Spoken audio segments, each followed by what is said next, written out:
All right, somebody give me a little check. Check. Wonderful.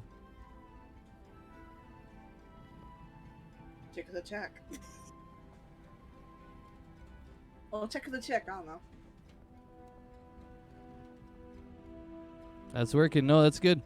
All right, we've got it up and we've got it live, and we are ready to begin. So I think I'll go ahead and just start with a little the introduction here, and then we'll get Chaz, who's playing Parson, this campaign to start it off with me.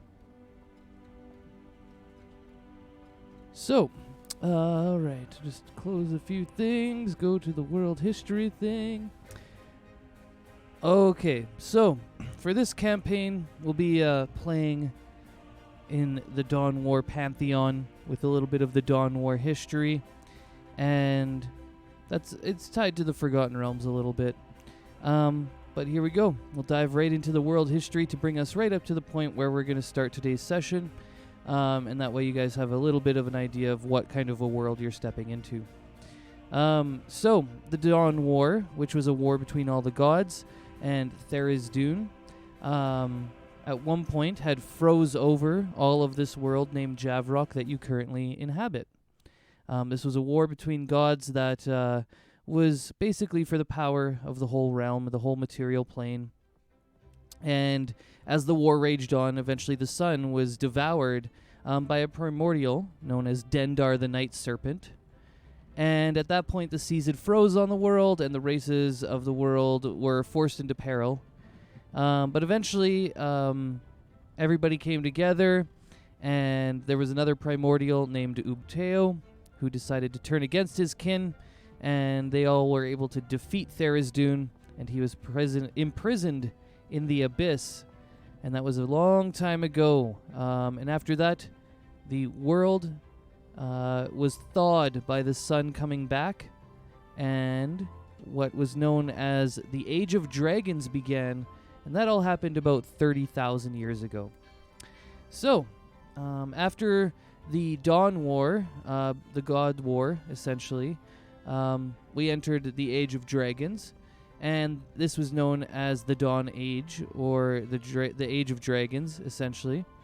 And basically, for about 30,000 years, the dragons ruled everything on the planet. And they also were kind of in league with giants and giant kin who also ruled large swaths of Javrok. But the races of the realm were still present, and they were rebuilding after the Dawn War, the war between the gods at the very beginning. And as they were rebuilding, they eventually started to band together and use their powers to fight against the dragons, and this is known as the Rage of Dragons, or the War of Dragons. And essentially, this has been going on for about 1,000 years now, and the Rage of Dragons has been kind of a bloody war between dragonkin and the rest of the races of the world, as well as the giantkin, who are now being pushed from their traditional territories by the united races of the realm. And this is where we're going to begin our adventure, is kind of in this era of the different races across Javrok uniting against these dragon clans that have for so long ruled the world. And we're going to start in a town known as Torgby, or Torgby, depending on how you pronounce it. We're going to start with Parson, who is the person who rolled highest to determine who would go first. And Parson, you will be approaching from the south gate. Maybe just give us a quick reminder or recap of your character, what he looks like, and kind of his general mindset as he comes to town. But also, before we do that, we should probably do the framing events. So, this is the part of the campaign where I roll 2 D100s to determine the framing events. But I think you guys should do it. So how about all of you roll a D20 and we'll see who the two highest are.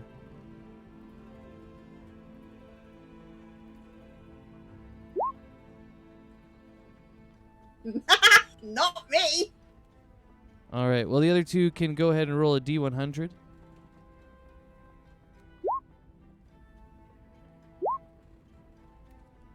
6 and an 83. All right, so just stand by as I pull these into our world. Essentially, this is like a way to bring random events to the campaign, and we did it. I've done it before, and it works out pretty good. So sometimes you only choose one, sometimes you choose two.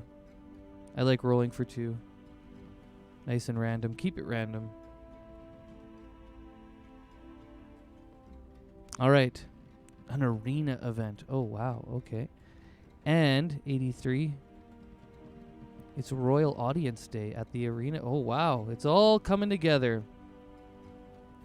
Okay. So, to frame the mindset of your characters as you're approaching Torgby, maybe why you're here, why you're coming, I give your characters a few different options.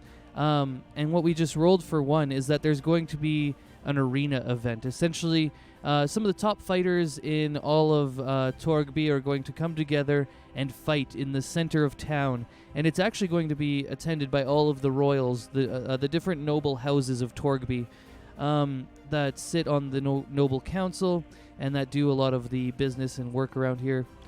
So these noble families, they all have different, top delegates or whatever, leaders of the families of the noble houses. And they're all joining together to watch in on this sort of spectacle. It's sort of like a fighting arena. They'll have people fighting animals as well, different beasts. And we'll start it there.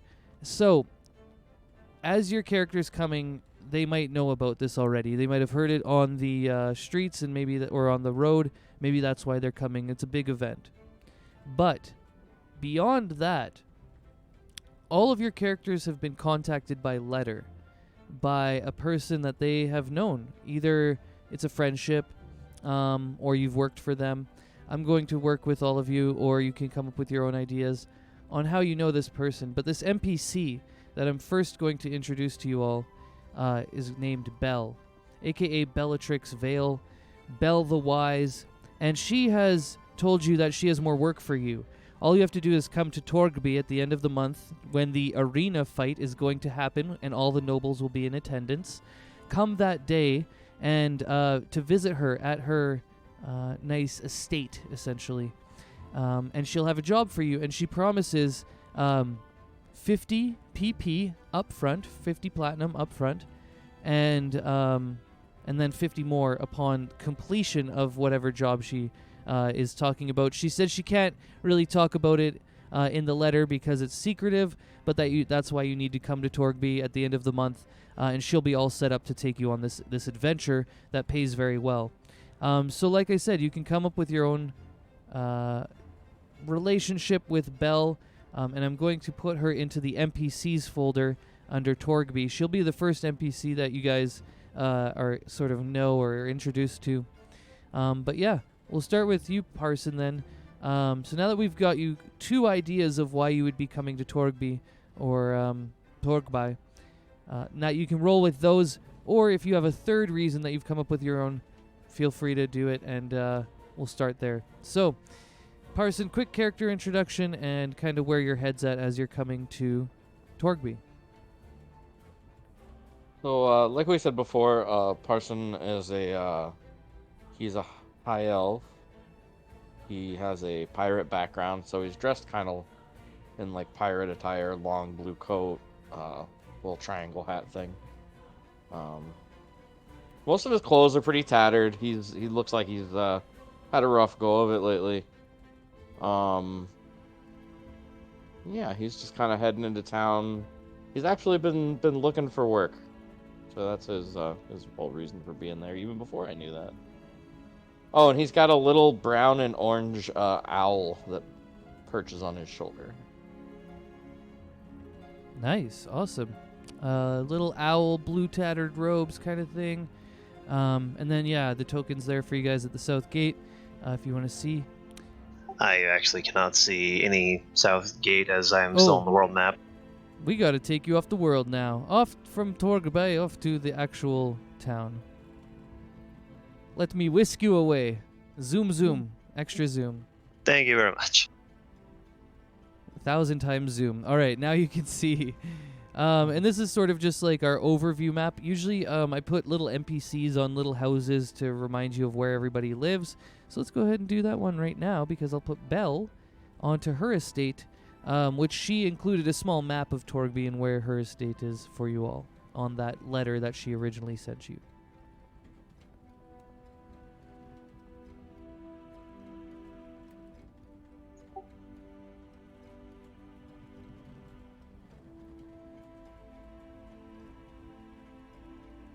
So you should be able to see her now.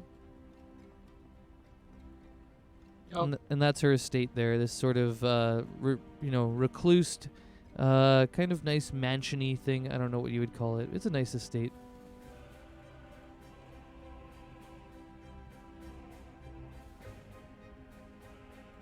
All right. Well, as you come to town, then we know a little bit about Parson. He wanted to do some work, so maybe he'll do some work with Belle, but maybe also he might find some other stuff to do. Roll me now a perception check as you kind of roll into the main square of town.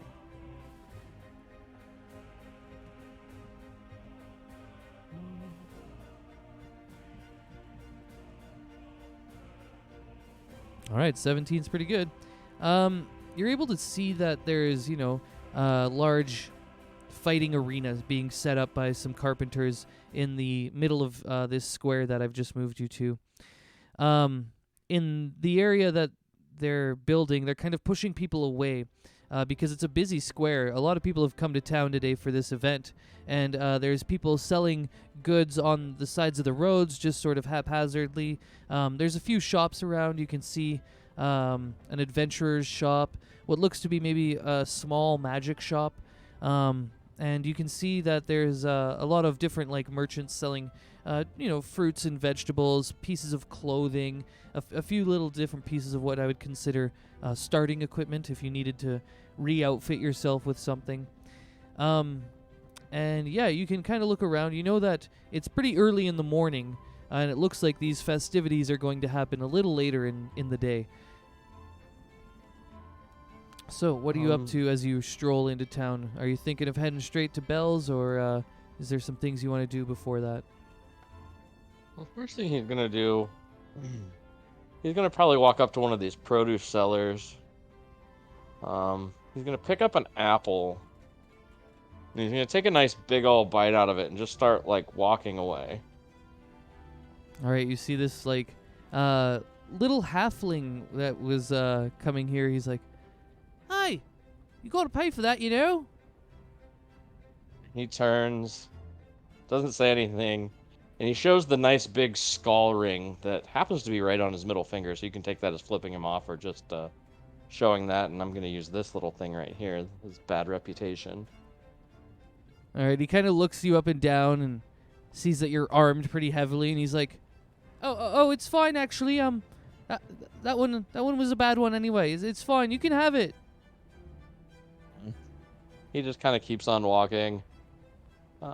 Takes a look around.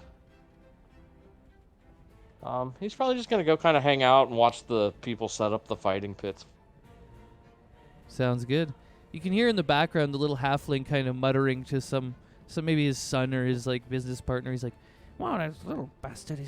I can't even believe he did that." All right, well, I guess we could pause you there then. That'll work for now. And we'll jump back to some other people for now, because I think we'll just roll with the rolls. It was Edward who is next. So, Edward, maybe give me a little explanation of how you're looking, how you're doing as you come to town. Well then, Edward Thomas Thornwell is a rather scrawny individual. Frighteningly thin, actually. Barely able to keep himself for walking with his quarterstaff as he makes his way through the road. And his overall decorum is one that is unbathed, showing very little care over his appearance. However, there is one thing on his person that seems just immaculate, that being a handlebar mustache that just naturally seems to grow in a very elegant way. Yeah, he has taken no care to remove any sticks or leaves that may have gotten caught in it, yet the immaculateness of it is undeniable.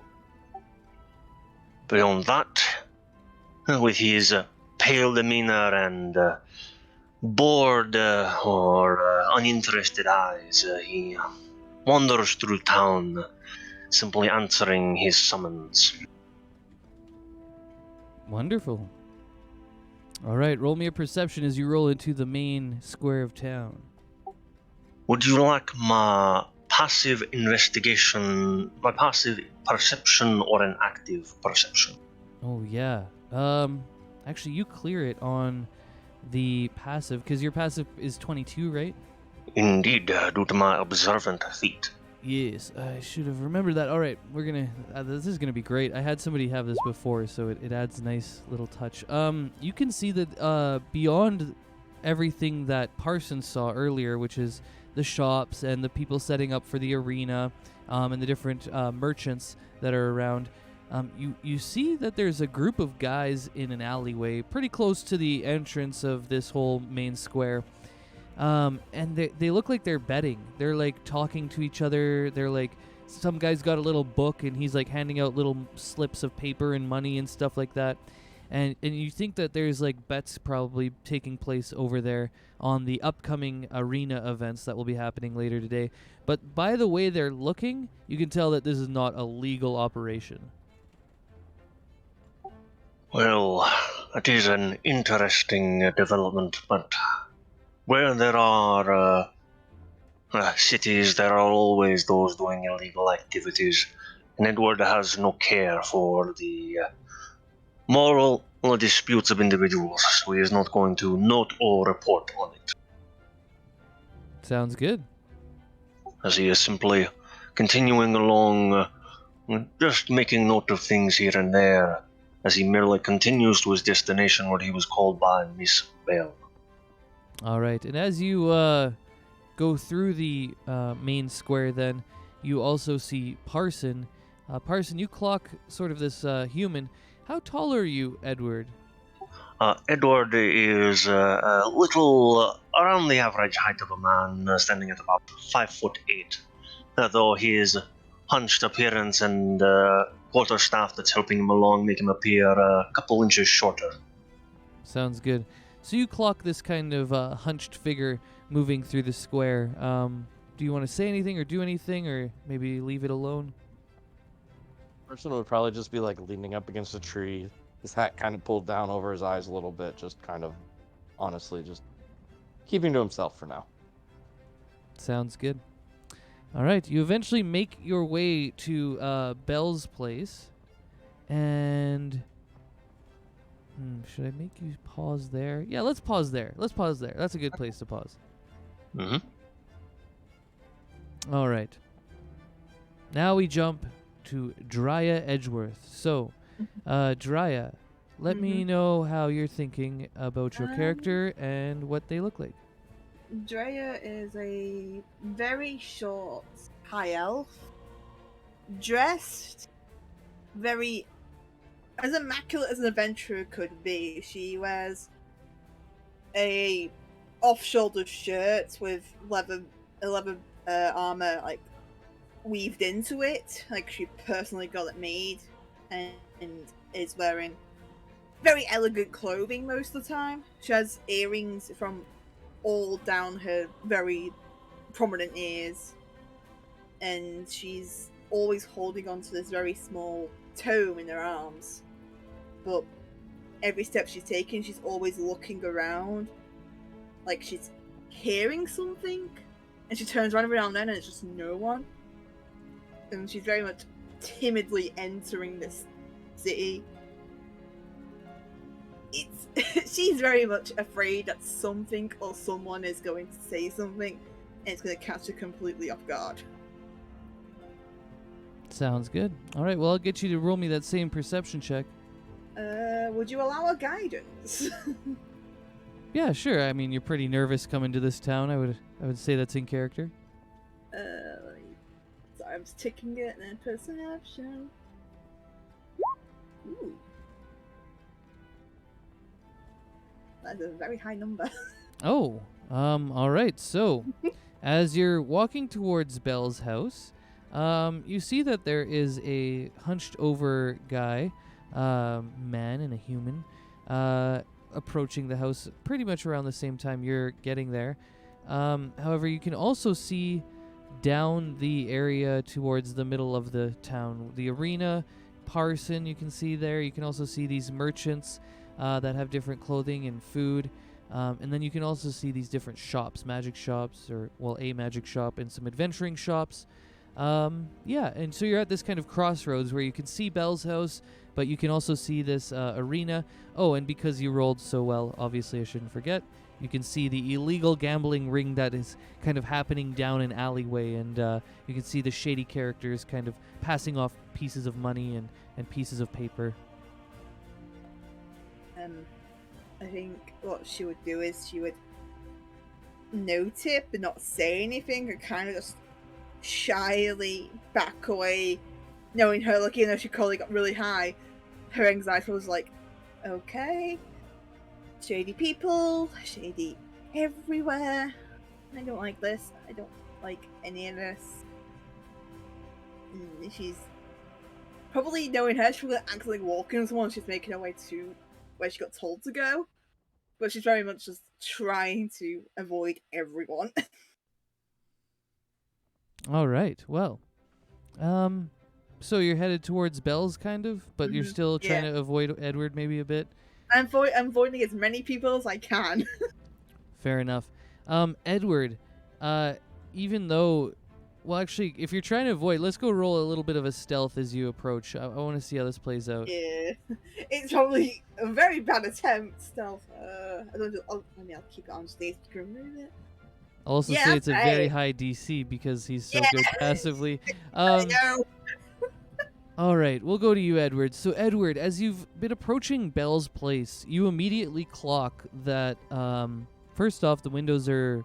There's no light in any of the windows, even though it's like kind of morning and early day-ish. It seems that, all the curtains are drawn. It looks very much like a shut-up house, like shuttered, essentially.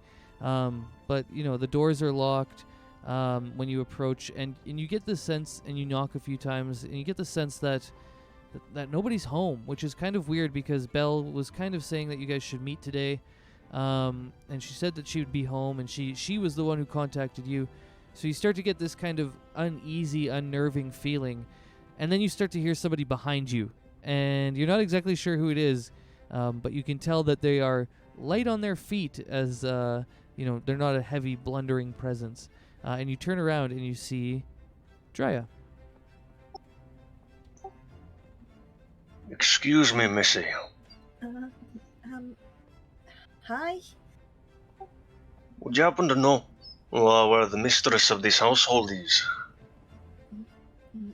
No, sir. I just arrived and I got told to come here. But if you're here to see her, I can go elsewhere. Oh, so you must be another associate of Miss Belle then. Apologies. It's okay. Nice to meet you. The pleasure is all mine, miss. As Edward, using his quarterstaff to support himself, performs a rather respectful bow. Like one might do to someone of higher standing in class. I am Edward Thomas Thornwell. It is good to meet you. Likewise. I'm Drea. I don't suppose you. She's meant to be here, right? I don't like people. I don't like the looks I get. Well, that is an easy way to discover, as Edward is going to clasp his hand to his quarterstaff and just let out a small whistle as he's going. to cast Conjure Animals, calling forth various spiders, small normal spiders from around the vicinity. Nice. All right. You start to see from the trees around this nice estate, which is, kind of secluded a bit from the rest of the city. As you can see on the map, it's very green, it's very lush, and there's sort of like a surrounding forest around the estate that kind of blocks people from, snooping around, I guess. And you can see that, as he does this, Drya, these spiders come to him from all sorts of directions, even coming maybe through between your legs and around him. And they seem to be very clearly under his control. And they all kind of just wave and wiggle as they kind of get close to him. They're like vibrating and buzzing with anticipation. All right, little ones. Go ahead and start crawling around in the vicinity, peering in through windows and the like. If you see anything, come back and inform me. You can hear their like little chitters back. All right, off with you now. As Edward is then going to prop himself up against a tree and sit down as he waits for his spiders to return. Sounds good. I am going to roll some spider perceptions. Unless, wait, do you have a sheet for that? I actually have no clue. I have a... Yeah, let me check. For my conjure animal. I do not have a spider on here. However, it is fine. I can easily find their sheet right. Okay, I actually just pulled it up. So perception is usually wisdom, and it's a +0. So Indeed. you can roll me a d20 and see how they do. This will be just a group check, and you can have advantage because there's so many of them. All right, so that'd be 16 for them then. Pretty good. It looks like the house is completely empty. With a 16, they also do clock inside the house what looks to be a bunch of adventuring gear that's been placed in the main dining room meeting area. And there's 5 specific piles laid out. And in these piles are sort of just what looks to be different gear for different types of fighting or classes, different types of adventurers. So there's some with what looks to be staffs and whatever other gear that a basic adventurer would need. And then there's what looks to be 5 small gold pouches containing an unknown amount of gold. But there's 5 of them, separate and very clearly defined. Alright. Thank you so much, little ones. And as he'll then dismiss the spell, allowing them to go their own separate ways. All right. It's around this time that behind you all, you start to hear footsteps approaching, and it looks to be an older human man kind of approaching. He's got his little cane out, and he's like walking really slow up to both of you. And he hails you from quite a distance with a crackling old voice. He says, "Oh, hey there! How you doing, folks?" Edward will just pull himself up from his seated position. Oh there! How are you doing, sir? "Oh, just coming to see what you were up to. I haven't seen Belle in a little while. She said she would be back by now." Well, what a coincidence. Myself and the young miss here are currently waiting in on her. Seems that the house is abandoned, though. "Oh, that's not good.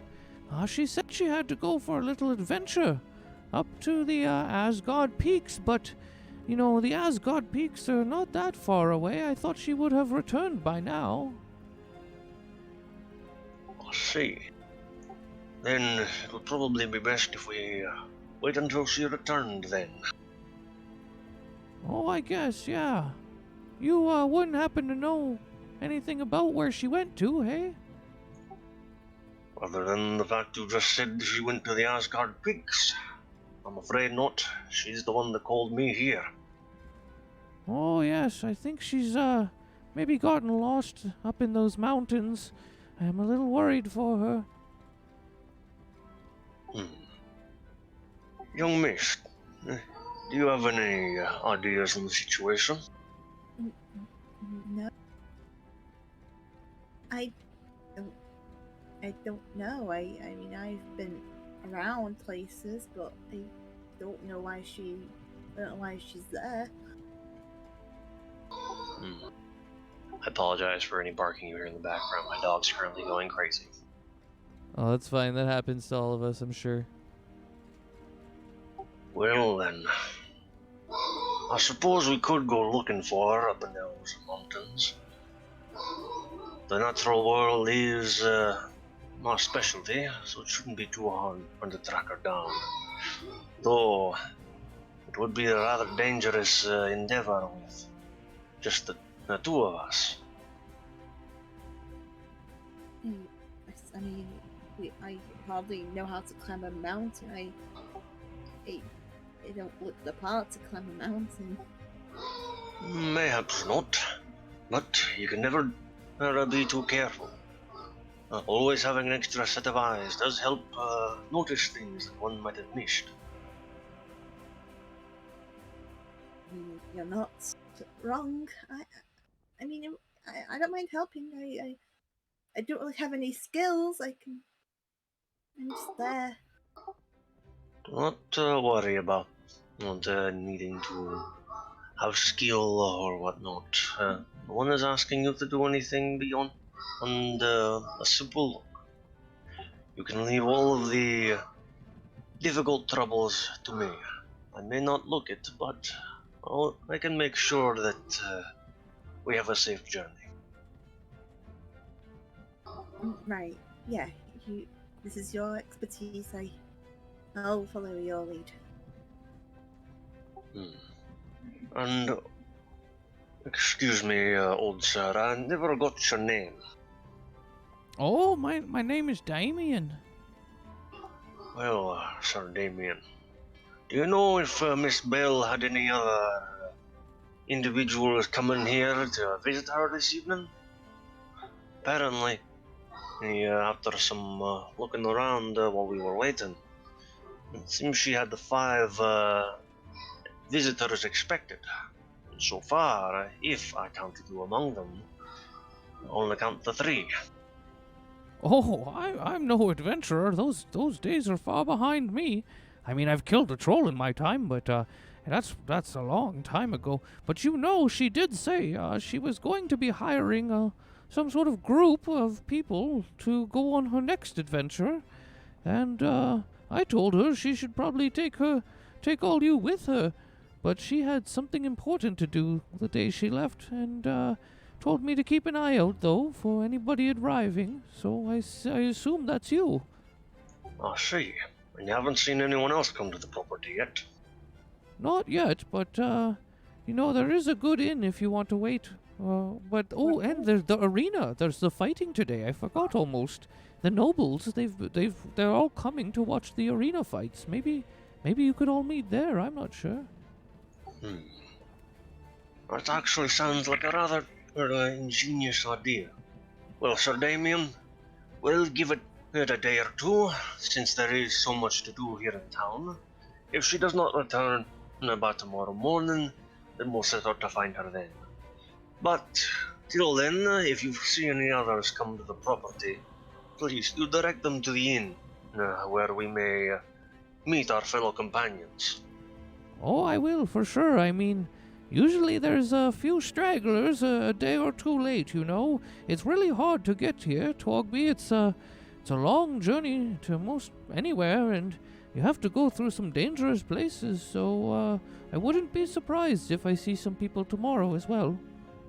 That is entirely fair. It was quite the journey getting here, so I can understand the troubles of those maybe not so well versed in the travel in the natural world. But we will see who comes about. This inn, what is the name of it? Oh, yes, the inn. Oh, my old mind, let me just think for a moment back to those good times that I spent at the inn so long ago, drinking and fighting the random people, you know.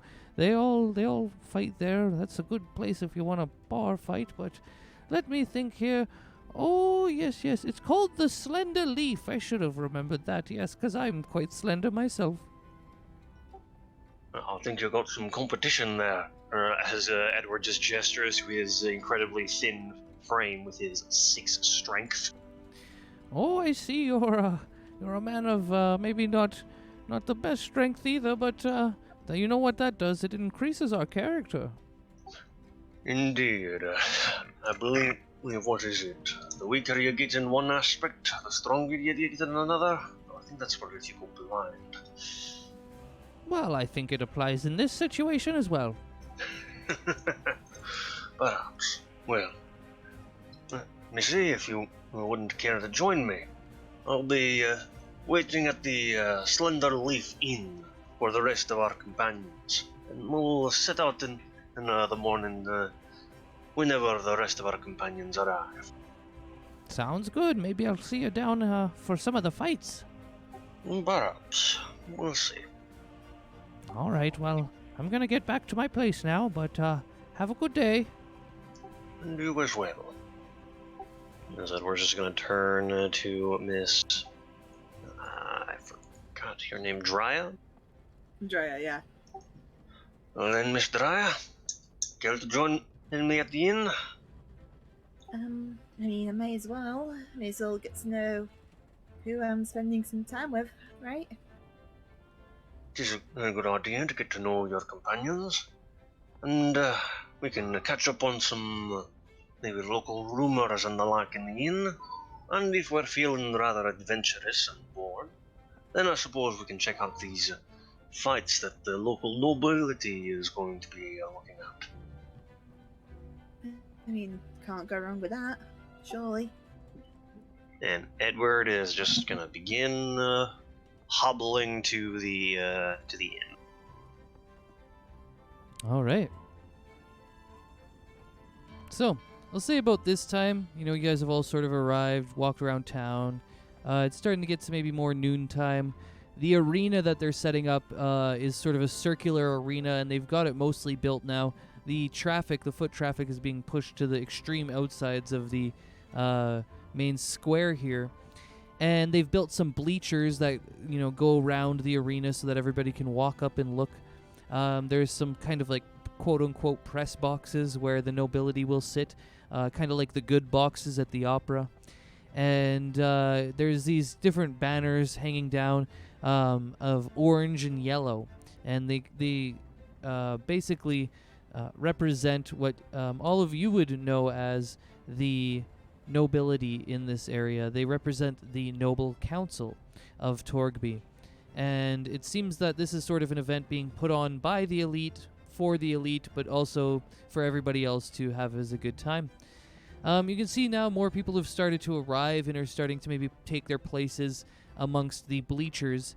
And it looks like the fighters have also arrived to one end of the arena where they will be entering. You see a bunch of different kind of gladiator-looking guys with leather armors and shields and spears. Some of them have large great swords or great axes, and others have, you know, just short swords they're dual wielding with maybe daggers or scimitars.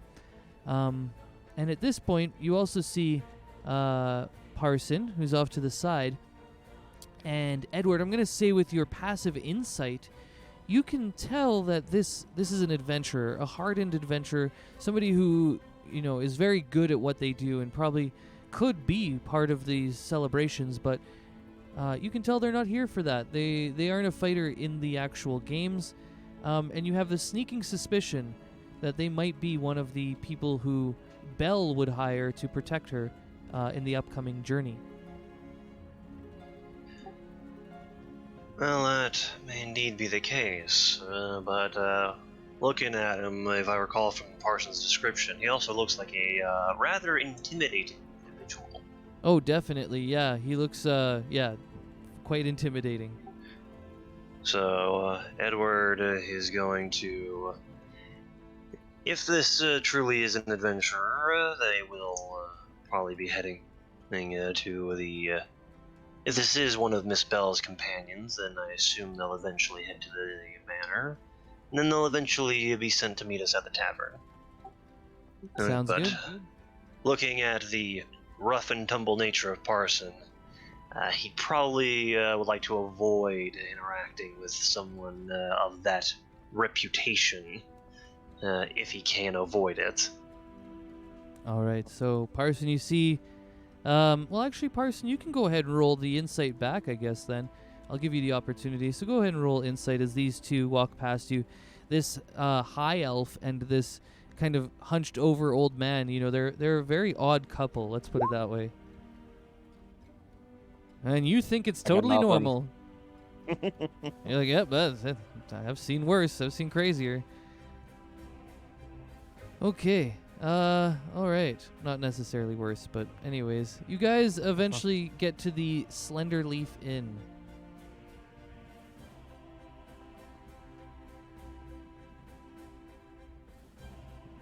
Just gonna drop you over here, actually.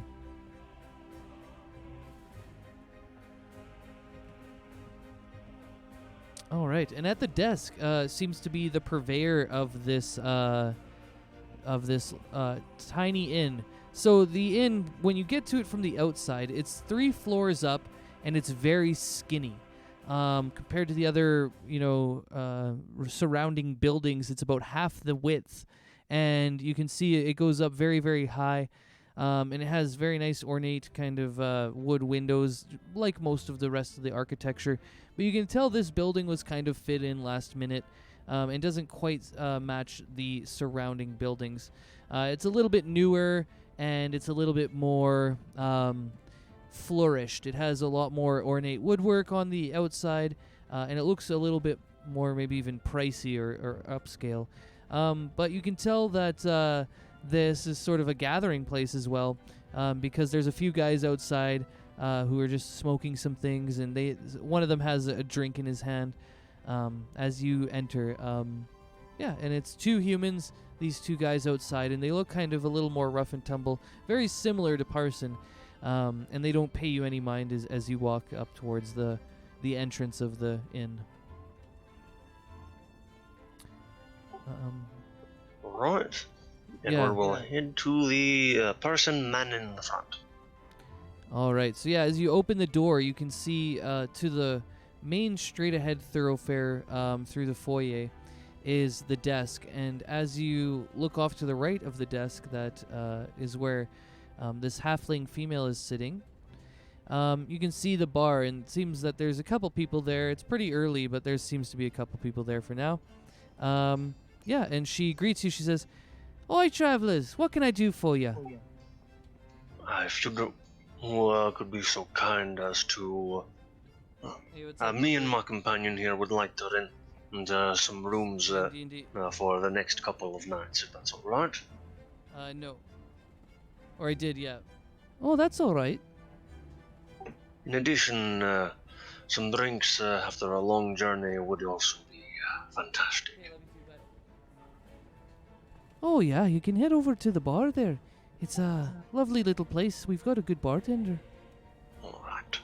And how much will it be for some rooms for the evening? Just for the evening, for the 2 of you, that would be 1 gold for the night. It's a little bit pricier today because we've got the arena fights in town with all the nobles, and a lot of the places are booked up. Would I not understand? As Edward is just going to pull a single gold coin from his coin pouch. And there you are. Oh, thank you very much. And she passes you this sort of iron key, and it has a number on it, 36. And she says, "It's up on the 3rd floor there, so you'll get a good view. You could even watch the fights, I think, from that one." Thank you very much. As Edward is then going to head to the bar. All right. As you get to the bar, I just got to pull the next NPC out. Broop, broop.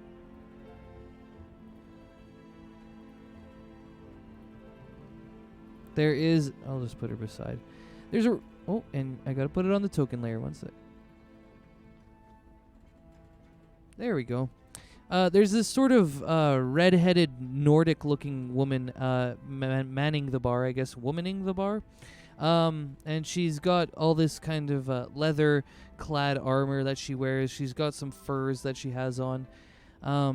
And she's serving, big, large jugs of ale to one of the people when she turns around and sees you both, and she says, "Oh, hi, what can I do for you?"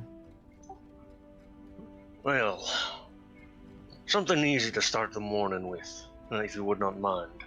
What do you got out on the menu? Oh, well, we have some breakfast ales if you're feeling up to that kind of wake-up. But if not, we can just do some eggs and taters. I mean, yeah, that's what we got on the menu. Yeah, eggs and taters for the morning today. That's the special. I'll have me some eggs and taters, a breakfast ale, and an afternoon ale. Oh, sounds good.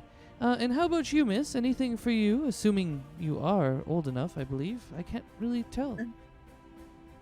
I'll just have the breakfast. Do you have anything non-alcoholic? I like to keep my awareness.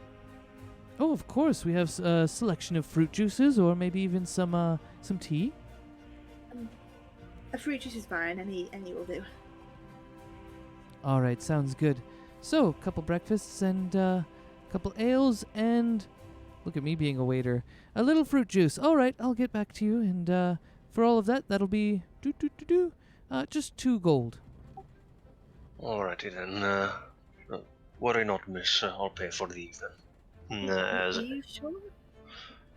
I have no real use for this stuff anyways, so might as well use it to accommodate new companions.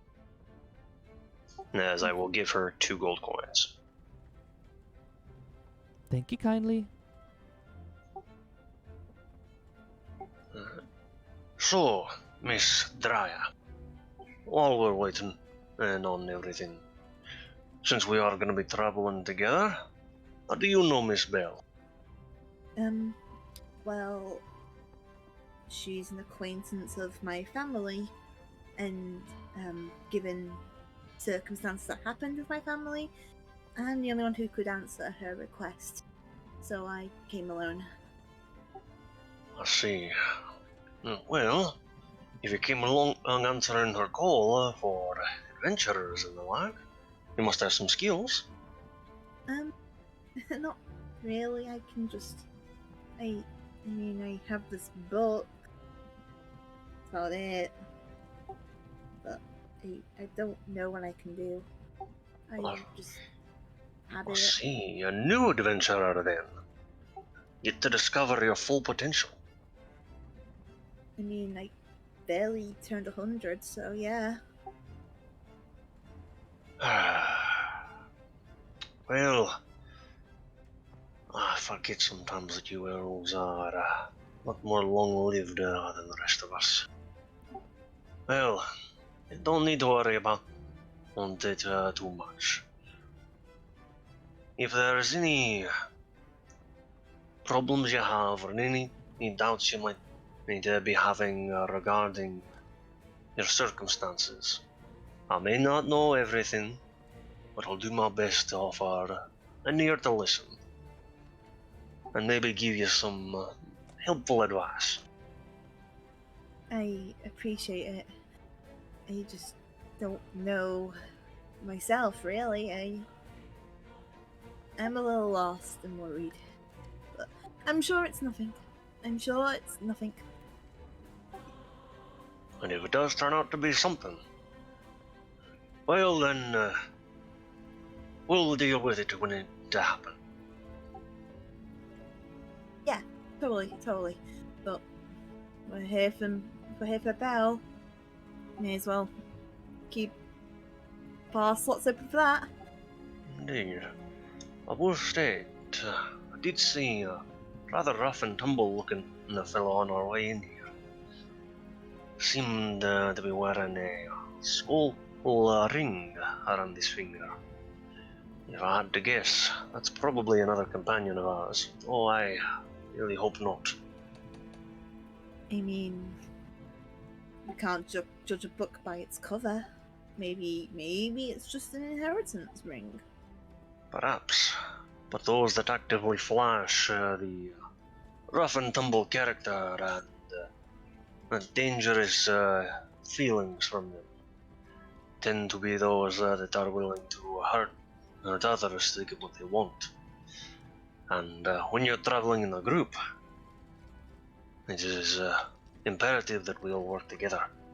Now, he may come in here and prove me entirely wrong, but I figured I'd warn you ahead of time, as you seem to be rather nervous about the whole situation. I just have a weird feeling that something's always following me. That's all. Someone. I'm used to it. I'm used to it. Just a quick look around.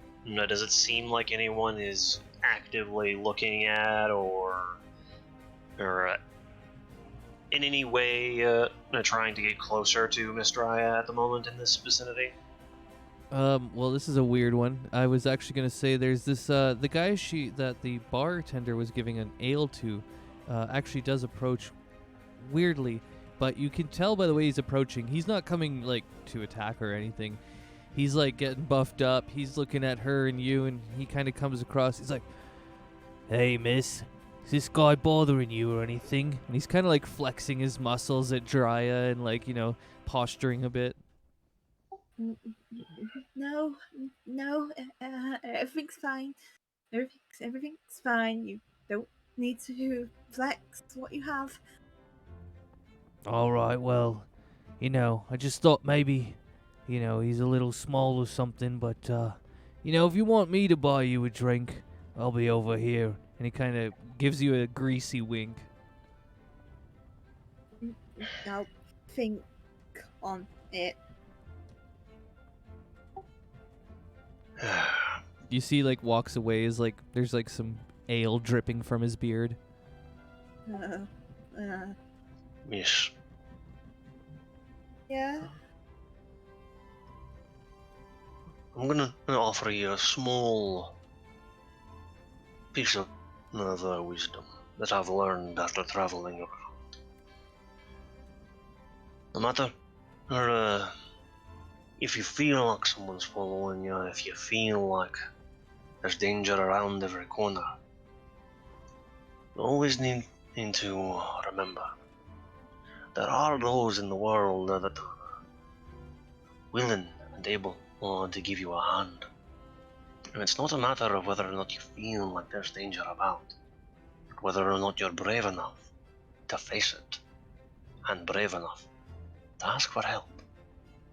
Just remember that, alright? He just kind of pats you on the hand. Thanks. I respect that. It's just probably me being worried that this is the first time I've been out of my home alone without my family there. It'll pass. It'll pass. Maybe. I don't know. Well, till you build up a little bit more courage then. Enjoy your food, enjoy your drink. And let us see what the rest of the day holds for us. Yeah, All right. absolutely. Yeah, it's about this time that you guys get your taters and eggs and stuff, and it's a nice meal. Your drinks and ales and all that. And about 10 to 15 minutes into this, you start to hear what sounds to be the fanfare of horns.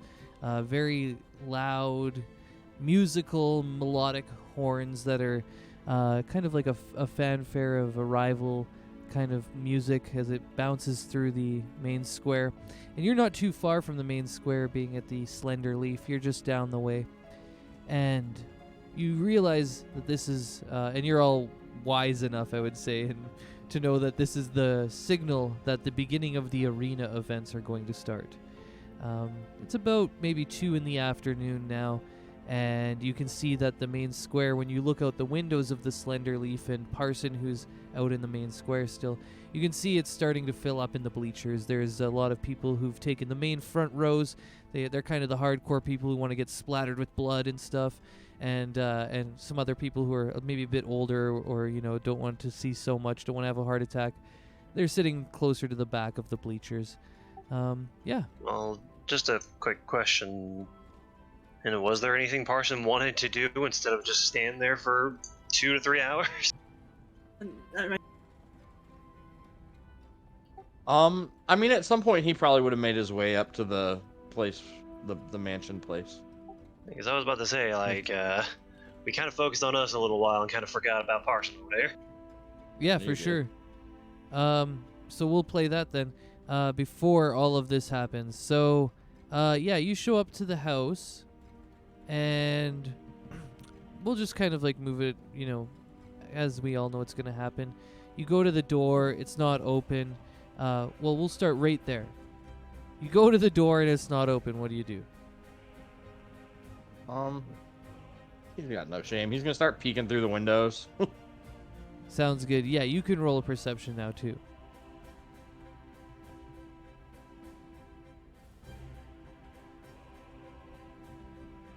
Nah. Okay, so not quite as good. You look through the windows and you notice that there's a bunch of gear laid out in the one area, but you're not exactly sure how many piles. The way that it's laid out when you're looking through and the angle that you chose, you didn't choose the best angle, so you're like kind of looking through a sliver and you're trying to like move your head to the left and then move your head to the right and piece it all together, and you're just like, it's taking too long and you get a little frustrated. But you can tell that with that at least Belle was planning on a trip and planning to have what looks to be more than just her there.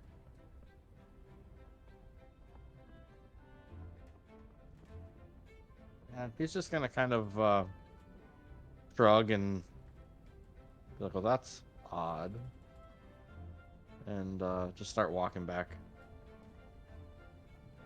All right, as you start walking back, you run into Damien, the old halfling man, who's just kind of walking around neighborly. And he comes to see you and he says, "Oh, are you looking for Belle?" I am. You happen to know where she's at? No, I was actually hoping you knew where she would be, unfortunately. I know she left for an adventure, but she has not returned. Were you sent for? Yeah, I got a letter from her. I'm here about a job. Yeah, I'm supposed to be here today. I don't know where the hell she's at. Oh, yes, Weird. you're not the first, actually. Two of your companions who have arrived have already taken up at the Slender Leaf, just off the main drag there. But the arena is going to start soon. If you want to talk to them, you could probably find them before it starts. Yeah, that's probably a good idea. Real quick, since you met them, what do they look like? Oh, yes. One of them is a very handsome-looking man who is in possession of a wonderful handlebar mustache. I was also very much intrigued by his beautiful spectacles.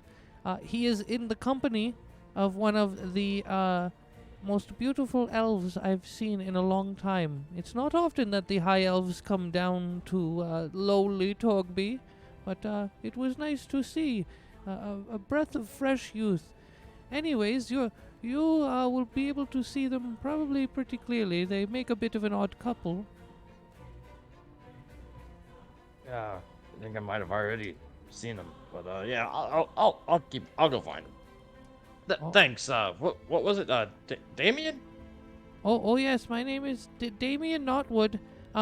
Yes, if you need anything, let me know. I actually just live down here, and he points to this little house over here. All right. Well, yeah. Sounds good. Thanks. He starts to like walk off a little bit, kind of hobbling with his little cane.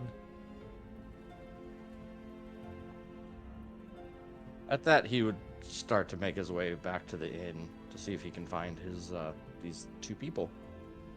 All right, so now on the hunt, Parson finds. Well, first you go in and you see, the little halfling there, and then you see the bartender, and you see these two at kind of like a table eating, or maybe at the bar. Where were you guys? Maybe at the bar, maybe at a table. At the bar to get drinks, and then at a table once we got food. Sounds good. So they're kind of hanging out at a table, and you immediately recognize them as you go in. And I see him, and I walk right past him. Go straight for the bar. And order an ale. All right. The red-headed Nord lady looks towards you and she says, "Oh, what kind of ales do you like?" Give me something good and hearty, something stout. Oh, all right. Here you go. And she gives you like a completely black beer. It's like it's got really white foam, and then it's like completely black. It might have like charcoal in it. You're not sure, dirt, who knows? But it's like, and when you go to drink it though, it tastes really chocolatey. Probably not the worst slog he's drank, but It's like, oh, how much? Oh, well, they're 2 for 1, and so 1 gold right now. Oh, then yeah, pour me another one. I'll take 2. Yeah, these ones are a little special. All right, here you go. And she kind of hands over another one. Parson walks over to this table with Edward and Drea, and he puts his two mugs of beer down, takes off his coat and hangs it on the back of the chair and just kind of sits down with them. Hey, how's it going? Evening to you. So, you really were one of the adventurers that Miss Bell called for. Yeah, I just came back from the house. Some kind of old little halfling man told me you guys were here for the same job. Indeed. I am Edward Thomas Thornwell. It's a pleasure to meet you, Mr. Parson. Parson. And the young miss here is also to be joining us. As I gesture to Drea. Hi. I'm Drea. Hey, how's it going? Nice to meet you both. You too.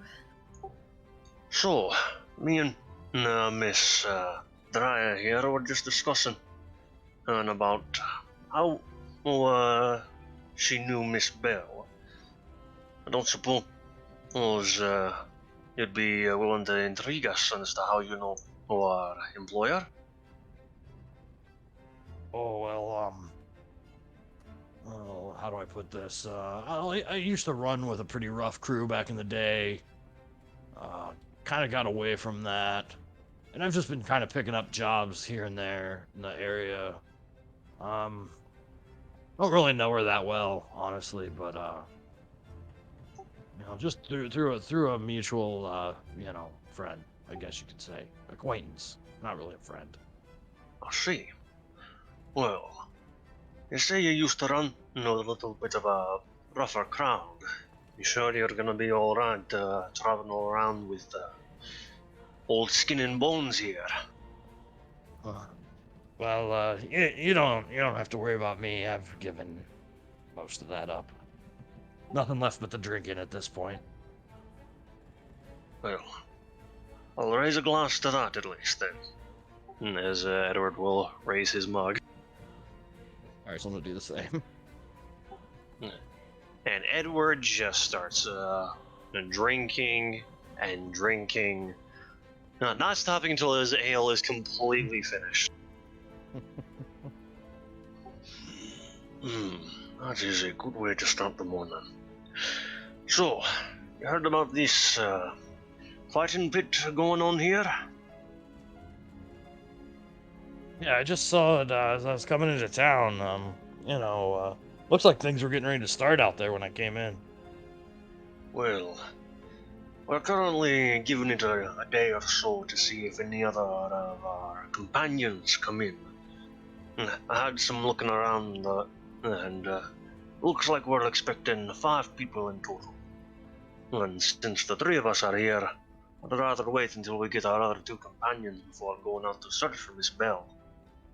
Damien said she might be somewhere up in the mountains, so we'll head that way eventually.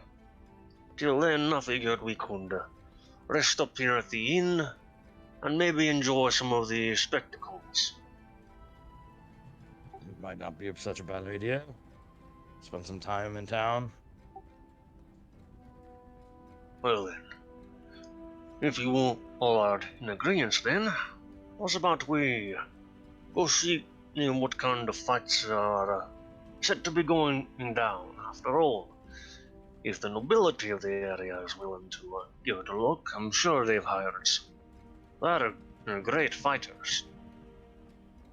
And it has been quite some time since I've seen in an arena fight. I've seen quite a few fights, but always good entertainment.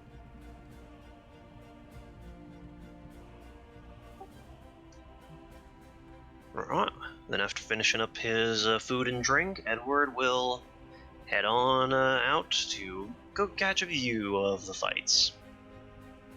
Sounds good. All right. Well, the 3 of you, as you I'll assume the rest of you also take your leave of the Slender Leaf, and you hear the little halfling lady shout in the background, "I'll see you next time, and when I see you come back, I guess for the night, have a good one. Let me know who wins and how it goes." Will do, miss. And you see a bunch of other people as well exiting right now from the Slender Leaf. It seems that some of them have taken leave of their rooms now. Others, as you exit the building, you can see up on the balconies have started to lean over the railings so they could see out into this fighting arena, essentially, that's been set up in the middle of town today for the nobles because they wanted it. And you can see that some of the nobility has arrived as well. There's some very well-dressed people here. It seems that there are 5, and I'm going to just double-check that because I don't want to screw this up. There should be 5 press boxes, and there are 5, major noble families that are looking down, essentially, upon this arena that they've set up for the day. And you can see that some of them wear different colors to indicate their different professions. You can tell, Edward especially, that some of them are much more like science-y based or like research-based, nerd-based, I would call it, whereas others look very martial. They're wearing their full armor regalia. They have their weapons at the ready. Even in their press boxes up at the top, they look like they're ready to fight. And others, some of them are like looking in books right now, and they're like kind of half interested in the fighting, but they're still doing like research on the side. And amongst these 5 different noble houses that are looking down upon the games, you can see there's the rest of the people.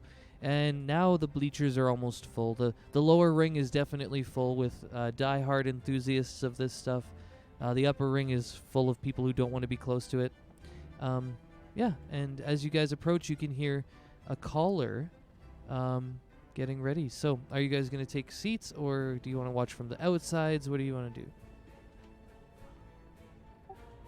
Edward will just probably find himself like a seat or somewhere easy to view without having to push past a lot of people.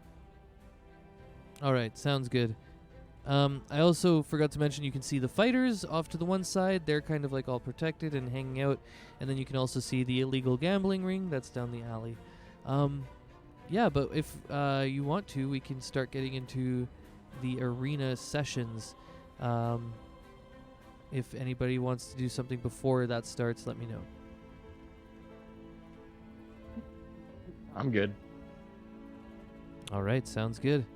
So, you see this human man come up. It's he's a noble for sure, and he's wearing these blue robes. He has lots of finger jewelry, rings, and his fingernails are even painted in this nice blue color. And he has long brown hair that has beads and different pieces of jewelry woven into it. And he uses thaumaturgy to project his voice amongst the arena. And he starts to talk to all the people. He says, "Welcome, people of Torgby, to the arena fights, sponsored by the 5 noble houses you all know and love." And they start to all clap. The people around are going crazy for this kind of pageantry. He says, "We'll be starting with the lower events today, smaller creatures. A little bit of betting fair for all of you before the real stuff starts. And that way you can all stick around for the main events. And one final event where one of you can challenge one of our practiced mages." And you can hear whispers amongst all of the crowd. It seems that, the speaking of magic is a little bit, wild here. Maybe the majority of people of Torgby, you would get it from your insight, Edward. There's not a lot of magic that gets out this way. High elves have magic, but they don't really come around, gnomes and stuff. But here in Torgby, it's still sort of a blossoming thing, and at least something that they consider to be a large spectacle. All right, and then he says, "So, to begin, I will bring out our first battle. Let us have the Hellhounds."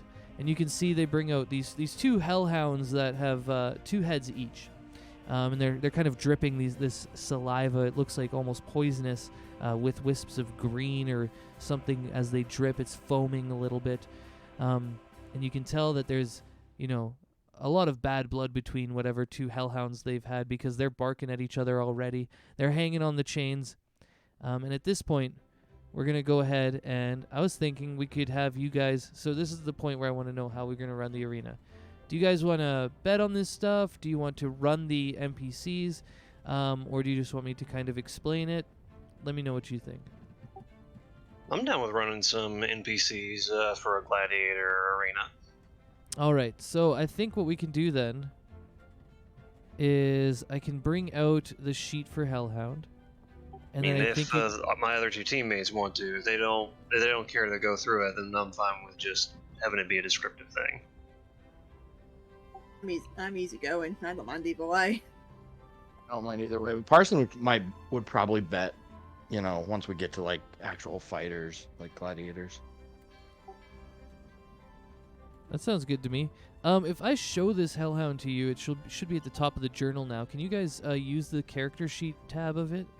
I can view it, but I cannot edit or interact with it beyond that. I can see it. I just cannot go to the character sheet itself. Now I can actually do that. All right. How about this? These battles are going to be for inspiration, and if you want to participate in them, you can. If you don't want to, that's fine. But if you win it, I'll give you like an inspiration. So.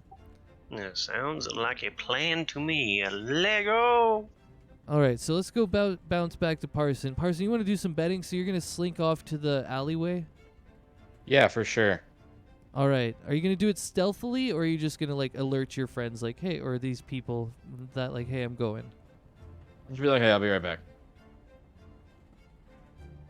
All right. So, Parson, you go see these kind of sketchier looking people. Most of them are just all humans. It seems it's like a kind of tight ring. But there's one guy with a book. He looks like an older gentleman, and he's kind of like the head center of this area. And he's taking bets. He's about to go walk over, it looks like, to the arena so that he can watch from the sides. But he's also still taking bets from the crowd of insectoid people that swarm around him as they're giving him money, and he's writing things down and giving them little tickets. As you approach, he kind of looks at you and he says, "All right, what do you want?"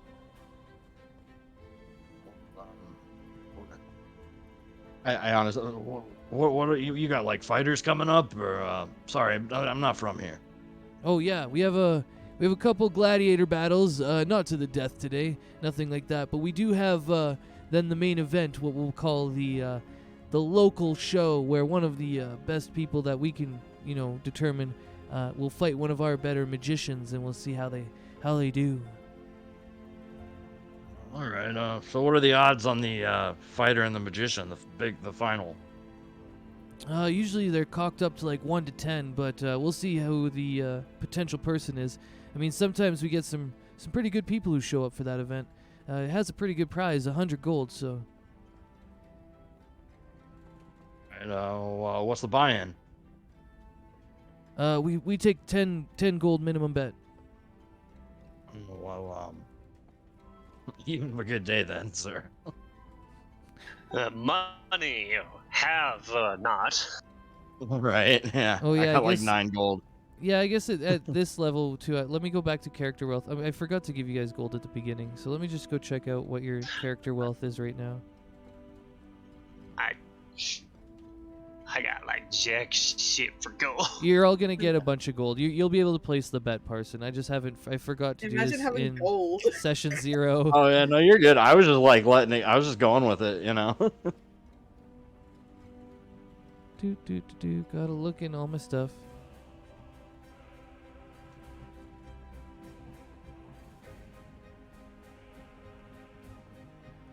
All caps, player wealth, level 6. Alright, and that includes rares, which you already got, especially Dryad. So then that's a couple thousands. So you can all add 930 gold, and that's where you'll start. 930? Yeah, Bloody 930 gold. Yeah, you'll all have a pretty good amount of gold. Alright, so I have 952 gold. Nice. There you go. Yeah, add it to your current. Well, yeah, Parson will definitely take the bet. Yeah, I figured. I was like, what? Oh, fuck. I did forget. I wasn't sure. As we were playing, it crossed my mind. Anyways, you'll take the bet. And that was supposed to be a session 0 thing. That's why. All right. Well, which bet? You're taking the bet for the fight against the magician? Yeah, the final, he's going to bet on the mage. All right. He's like, all right. We don't know the odds yet, but it'll come out pretty high in your favor. So, anyways, you got your 10 gold. Thanks. Here, give me that. All right, here, and he gives you a ticket, and it just has like a little stamp that's super ornate of a dragon, and then pardon me, it has the fight time and the odds, which is like right now it just he just like wrote in a V on it because it's variable. Gotcha. And he'll make his way back. All right, sounds good. So Edward, do you want to do a little hellhound thing?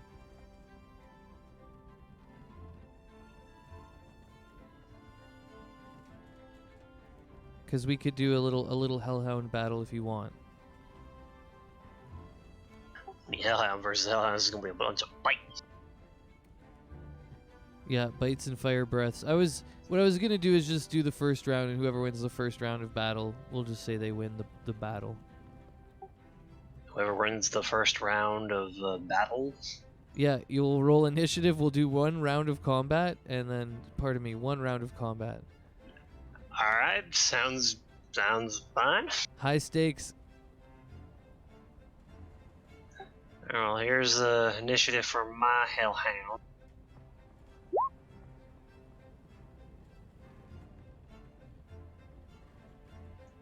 My God. All right, See. so you'll start. I would use Fire Breath to start if it weren't for the fact that they are immune to fire damage, so. That's a miss.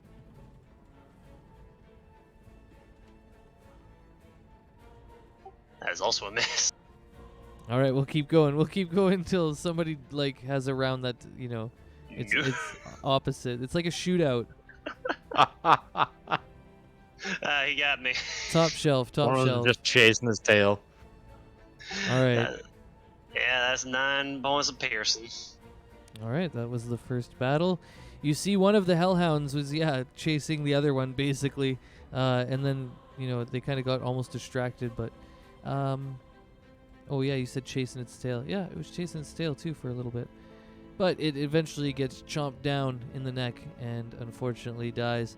And you hear these big cheers from all the people in the noble boxes everywhere. People are having a good time already. Okay, so that was that. Now we gotta go higher. Oh, yeah, here's a good one. So, next up, you hear the caller, the kind of older gentleman who's got the thaumaturgy, dressed in all blue, with the long hair. He comes down and he says, "Well, what a wonderful battle! Up next, we have two amazing creatures from another plane of existence. Let me introduce the Earth Elemental Battle." And you see these two kind of magician people step into the kind of center of the arena and start to conjure two elementals, and they go at it. So I'll get the sheets out and we'll see how their battle goes.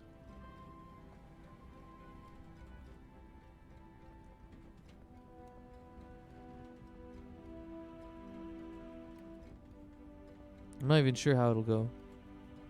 I'm literally running with this. I'm like, I didn't even know we were going to do arena fights today. Well, I have a small idea. It's very stupid, though.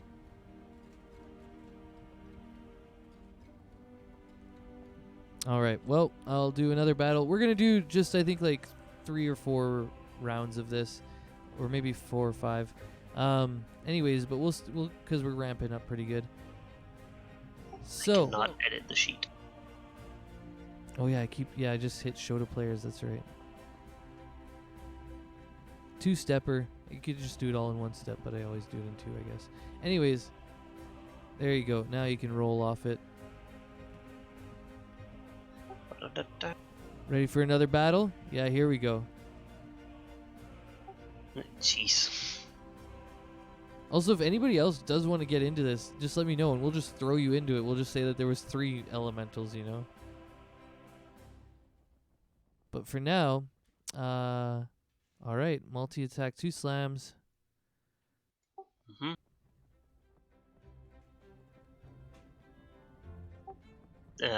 One's gonna hit, definitely. All right. For 18, but it is resistant to non-magical bludgeoning, so it'll be 9. My boy. Hey! Oh, no.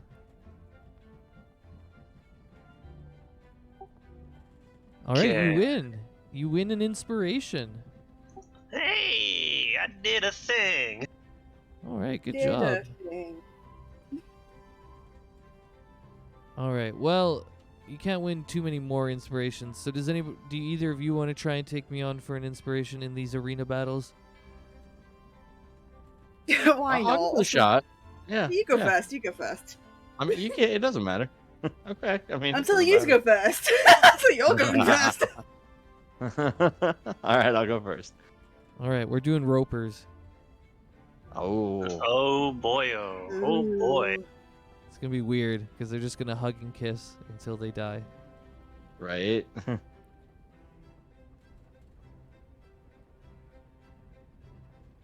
I swear I can do this properly this time.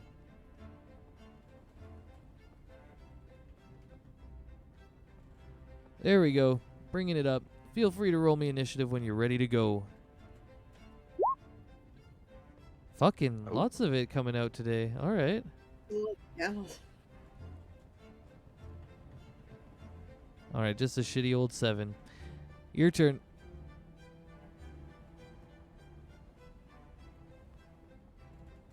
They get 4 attacks, right? I that's was thinking about this. We could just like leave the so they make 4 tendrils, 1 reel and 1 bite, because they shoot all of them out, reel you in, and then bite. But we're just gonna say that basically we're gonna start face to face because like all of that tendril reel stuff, we'll just reel each other together and it doesn't do any damage. So just the bite attacks is what we need. Okay, how many bites? It's just 1, unfortunately. So we have to take the Okay. first one. Okay, that's fine. That's fine. All right. So, you go and try and you see this roper, which is basically like a stalagmite with a big eye on it, if you guys don't know. And it has these like long tendrils or tentacles that come out from underneath it. Anyways, and it has a nasty mouth filled with gross ass teeth. and you try and bite one as a roper. You try and bite the other roper, me, and you hit just pure rock. Pure rock. Let's see how I do.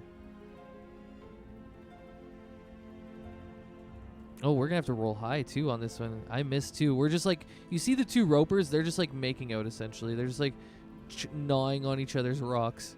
Go ahead. I guess we'll take your second roll and we'll take the nat 20. So unless I roll pretty good, take the damage on that.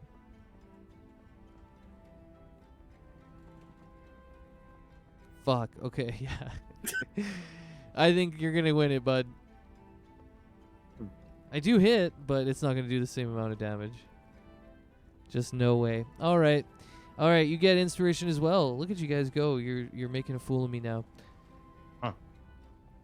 So the roper battle is done as well. What a sort of interesting battle. A little bit lackluster once they started making out, but eventually somebody got in the eye there, and wow, that was a lot of juice that came out of that eye. He'll be full for a little while, hey? All right. Let's see. One last fight. What do I want to fight as? Maybe we'll take suggestions. What do you guys think we should do the last battle? This is like just the last beast battle before we get into some other stuff. I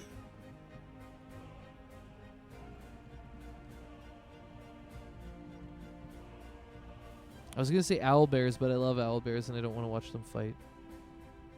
Yeah, please no. They are too precious. I am skimming right now. I'll find something that I think is appropriate. I do love me a big cuddly owlbear. Little fuzzy beans. You just want to fuzz them up. Oh, this is gross. Giant rats. Let's do it. Do you want to do a giant rat battle? Let's do a giant rat. Go on. That's funny. Yeah, that was like, this is gonna be good. This is gonna be something. As my cat joins the fray, hello. I have my own familiar here. So I get advantage to everything now because I have my familiar ready. No? Until it dies. Wow! Joke's on you. Alright, let's get that character sheet up. Alright, yeah, and you can just roll the little initiative in it. Yep. I misunderstood the assignment of high rolls. Oh. I misunderstood the assignment. Alright, here we go. So, we won't get that, we won't get that. Okay, we'll just do bites. Here we go. Yeah. Okay. Painful. Alright, so sink my teeth in. Oh, I dodge it! Yes! Yeah. And I'm playing playful. I'm playing playful, right? Right? Nope. I chomp you down. The giant rat you guys see. Yeah, one of them just didn't have it in it. Full. Alright, but wait. Edward, you got two, right? You got the Earth Elemental and you got the Hellhound, right?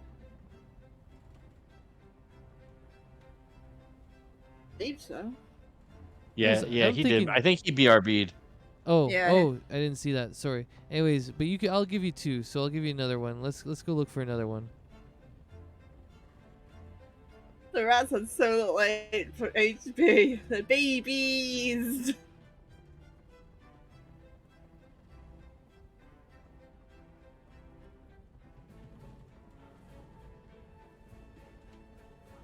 She's not making me lose. And she walks off of that.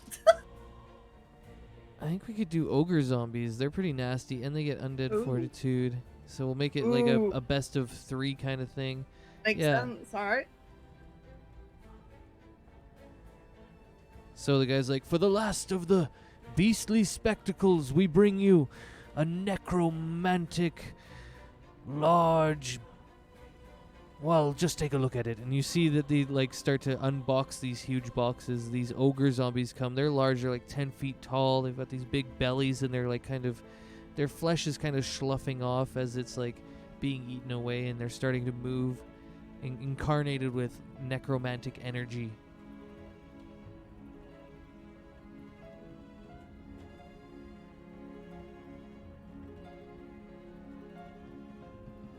Alright, I'm back. Sorry about that. No worries. And We're in Dad the dropped last. an egg on the floor. Oh dang, that's a little bit of a mess, eh? Yeah, but hey, now I'm back and I have pizza, so. Lucky. I know. Alright, so, what up? We're about to do an ogre zombie battle. The giant rat did not go in her favor, and so I said she could have 2. That is perfectly fair. Though I will Right? say, giant rats, huh?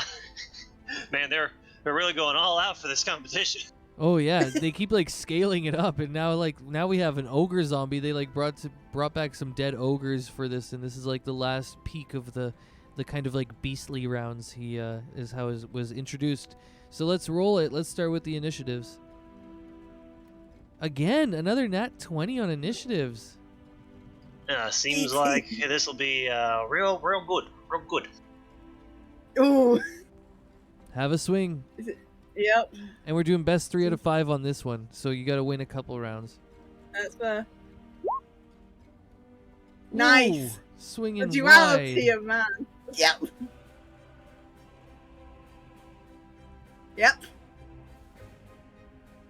All right, so we'll consider that one round in my favor. Go ahead now. You start it off again. Oh no. Yeah. Yeah. No, I can't roll. I cannot Oh roll well. no. I can't Alright. roll well. Well, in the last round, you see one of the ogre zombies might have had like a little bit more degradation going on in its arms, and as it was swinging, it started to dislocate a lot of the cartilage and stuff, and you saw the arm kind of go limp, and you could tell that the other zombie was definitely going to win as it kept trying to swing its arm, but it didn't quite work because it had degraded too far, and you could hear this like crunching of cartilage every time until the other zombie just totally destroyed it, bashed its head in, and you hear the cheers again from around the area. And the caller comes out again and he says, "Well, that's the conclusion of the beasts round, but what a spectacle that was." All right, well, now we have the main event, what we call our gladiator battles, and then the special, very special one-on-one mage versus local hero, and you can hear them all cheering. For the next little bit, there's some gladiator battles, carries on until maybe late afternoon, and you see quite a spectacle of different fighters of different backgrounds. Some of them use dual weapons, some of them use shields, some of them just use great weapons. And for all in all, those battles, they're not to the death, but they are very good spectacles, as there is blood and gore, and you see some clerics rush out at the end of most of them to heal up what usually is the loser very clearly. But eventually you get to the end battle, and the orator, or the announcer, he comes out again, and he says, "And now is the time for one of us to choose one of you to battle our magician here. Any volunteers who wish to come down now to the center of the arena, please come forth." And you can see a couple people start to stand up. It looks like a kind of hardened elf woman, a small gnome male, quite old. A couple of the humans come down. And do any of you decide to come down for this challenge? Let's make a roll here.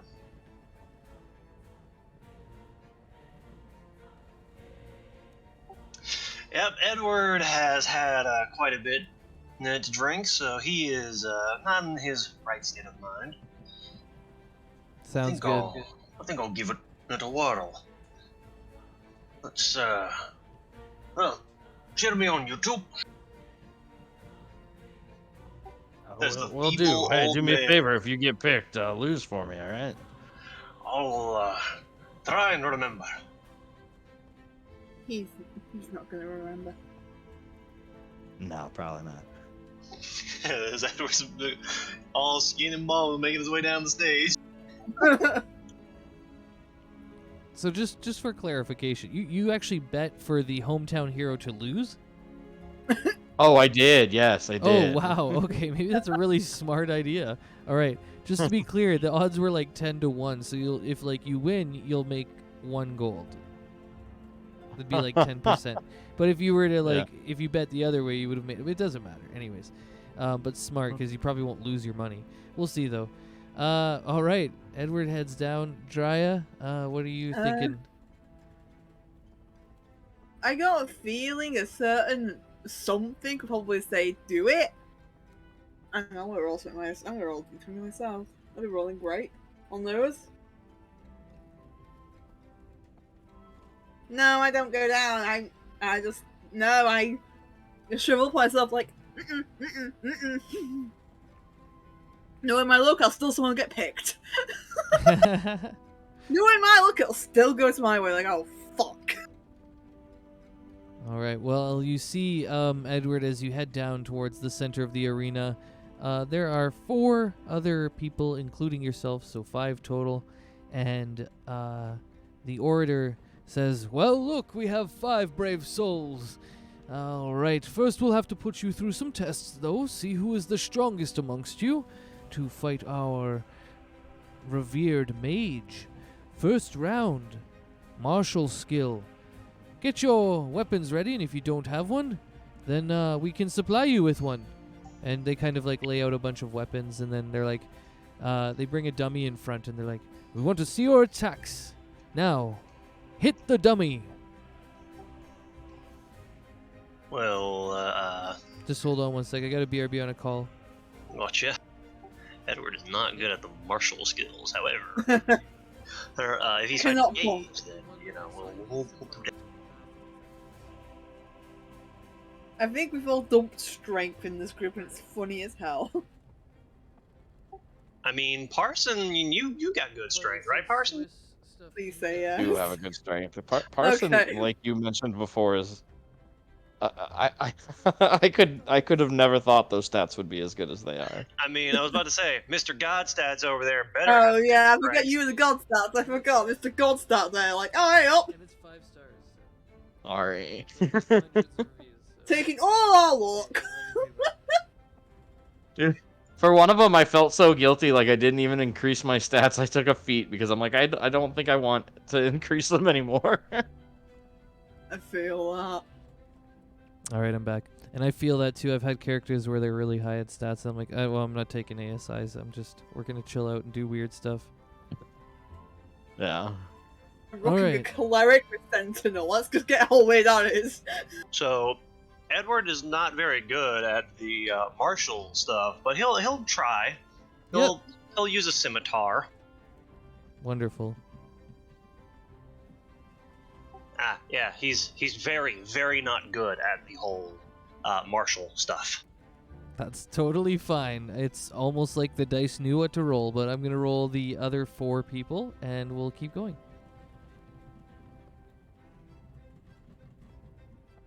So, Oh, is it that one? there's a nat 1 in there, and an end of 4. You Hey, can 2 see the people actually old... did worse than I did. Yeah, the old gnome man, who is, looks just, really small. He's very, very small, 3 feet tall. He goes up and he kind of, whacks the dummy with his little, staff that he has. But he totally misses and actually makes a fumble of himself and falls down. And they kick him out. They're like, "Oh, it appears that we know who the first one out is. All right, thank you for your heroic efforts." And they kind of shuffle off the old gnome guy. And the rest of you are left there. All right, and he's like, "Well, now we'll have a little bit of a test of quickness. How much are you like a little bit of a cat, maybe? And we'll see your dexterity on performance now." And they bring out this little plank track, and it's a very small plank track. Quick question. Yeah. Edward would actually like to raise his hand. If you would not mind me asking, would I really need to participate in these events if I can prove I am definitely stronger than all of these other competitors with but a single action? Everyone kind of looks around. The orator looks around. He's like, "Well, there is a magic part of it. I guess we could fast forward to that. Maybe you would like to show us just how powerful you are. And he's kind of like looking at these guys who are setting up this little track, and he's like waving them off. He's like, no, it's fine.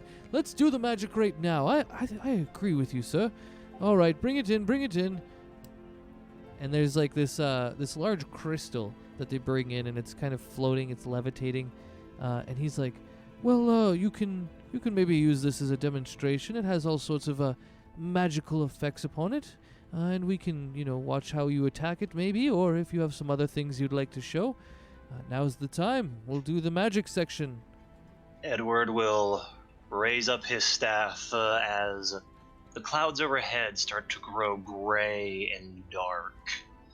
As he brings his staff down, calling lightning down upon the crystal. Wow. Everyone around, is so stunned. It's almost eerie as people are quiet. If they don't, they're so stunned by it, they don't cheer. They're almost in fear. There's hushed whispers. There's almost confusion. There's awe. Some guys are cheering. Some drunkards are like, what the fuck, yeah. Some of the front row people are super into it. All right, you do 16 damage, and it's we were not going to roll the save on the crystal, so the orator's like, wow, and he starts clapping. He's like, that's what I'm talking about. Can any of you do anything like that? And we're gonna roll. So this is what level was this? It was that was a third level spell. Yeah, I thought it was third. All right. Because the benefit of call lightning is just, hey, multiple lightning strikes every 6 seconds. So there's we're gonna have a diminishing amount of, because that's a pretty good amount of magic. We're gonna see if anybody has magic first by rolling d20s. One. All right, one of them doesn't even have magic, and they kind of just step back. It's one of these larger-looking Nordic guys who was there, kind of maybe drinking and got a little too full of himself. He's already schlumping off. You can see the little gnome, the forest gnome. He's mind boggled too. He's kind of stepped off the main area and just sitting by the side of the arena. The other two though, one is the elf. I guess it's 3, right? Yeah, it's 3 now. Well, no one got kicked out, so I wouldn't roll for that. So we'll just consider it 2. Yeah, the other 2 that are left now, they do get a chance to do something. So I'm just gonna look at what I got here.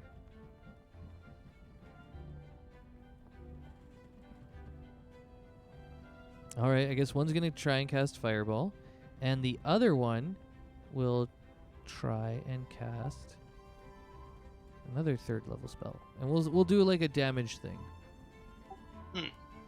So, because mine is a concentration spell, would I get the full duration of Call Lightning to improve my damage, or what?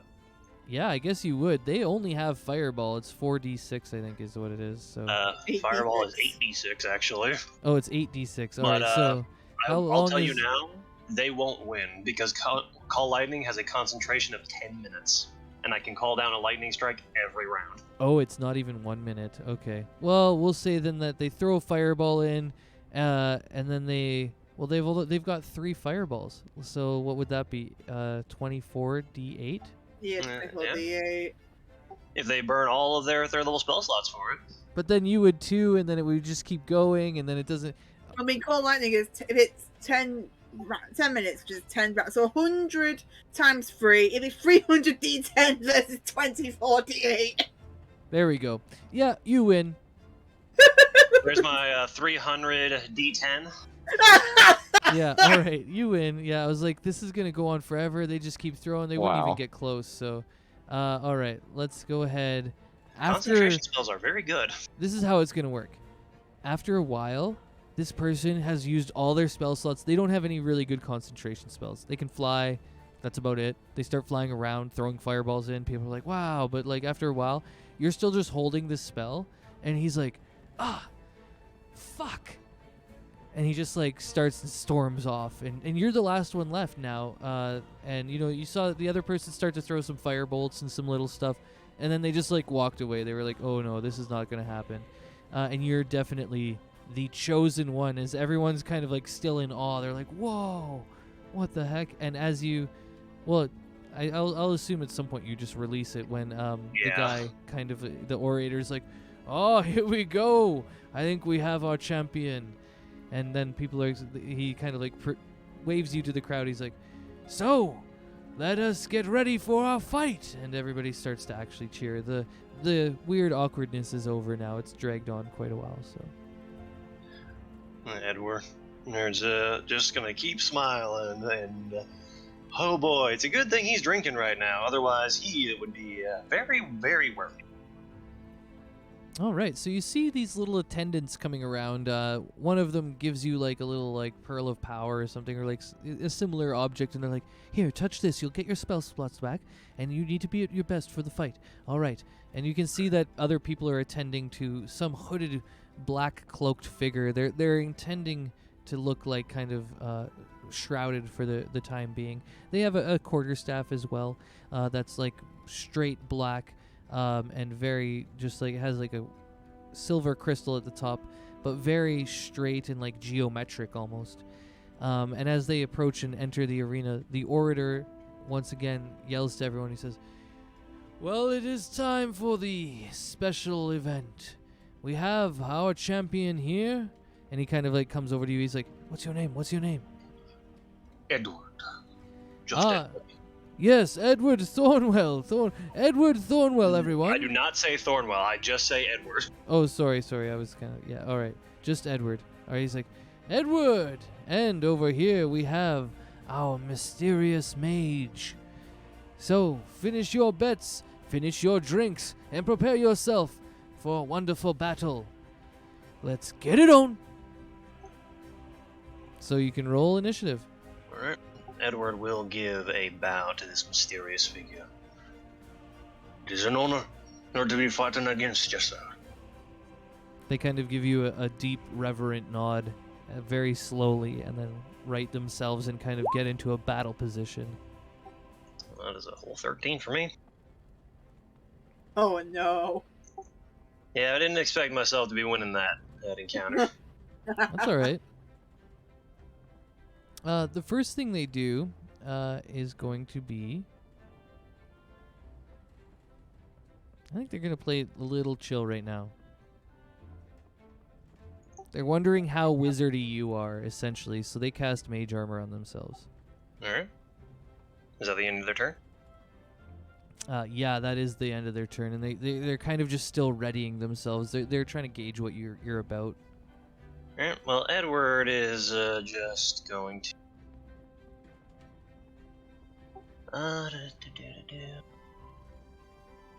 Need to check something right quick.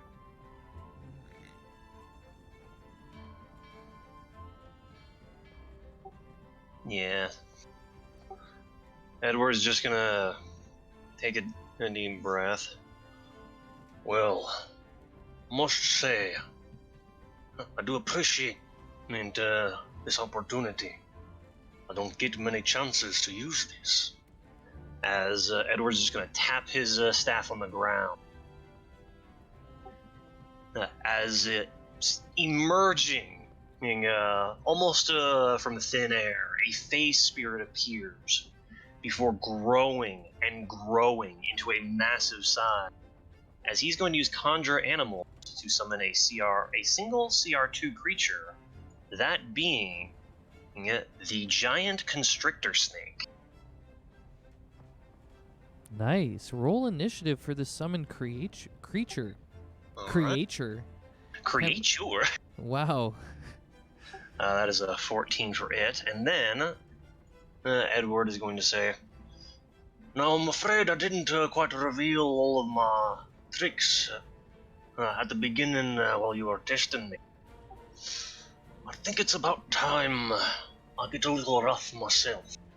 As Edward is going to drop his staff and begin to grow in size as well, wild shaping with his combat wild shape as a bonus action into another giant constrictor snake. Oh fuck! Double team. All right. And then I was gonna lean over to Dryad and be like, "Holy shit! I didn't know he had it in him." I mean, I only met him a few hours ago. I had no clue. Then Edward's gonna, with his giant snake form, slither on up, so he is right next to the guy, and that is the end of his turn. Sounds good. Yeah, you are right at his feet, right in front of him, and he looks a little worried, a little scared. He's like, holy shit, we didn't see this. And then at this point, I think he's going to have to cast this one then. Oh, that's good. Unfortunately, he did come sort of prepared. You do get a bloop bloop opportunity attack as he tries to fly up into the middle of the way and get away from you. And Alright. if he fails his concentration, he's coming back down. So, Well, that is a constrict to hit him. oh, you hit with a 19. You hit. In addition, he becomes grappled. And while he is grappled, he is restrained. Oh, this went really bad, really quick. As just this wide serpentine smile reaches out, as the giant serpentine form lunges forward, not to bite, but wrap around, as he just grabs hold of the mage in his coils. That is still 13 bludgeoning damage, though, as well. Yeah, he takes the full bludgeoning damage, and you can see as this mage tried to fly away, he looks like he's like a pretty decent mage, you know? Like, he can fly, he's got all this magic, but nope. You are able to grapple him and restrain him. That's the end of his turn because he's got nothing else. So that'll go back to you, and you take your other constrictor first. Indeed. My other constrictor snake, because I've already got him constricted, will just slither on up so he's also close and just bite him. But because he is restrained, my serpent does have advantage. It does. Let's get it going. 15 only, though. Meat beats. Ah! So that'll be a whole... Oh, that's really low damage for 7 points of piercing damage. All right. At this point, you can see the mage has, large teeth marks inside of wherever you hit him. You can let me know. And he's also... You can hear parts of his bones are starting to crack a little bit inside of the constricting.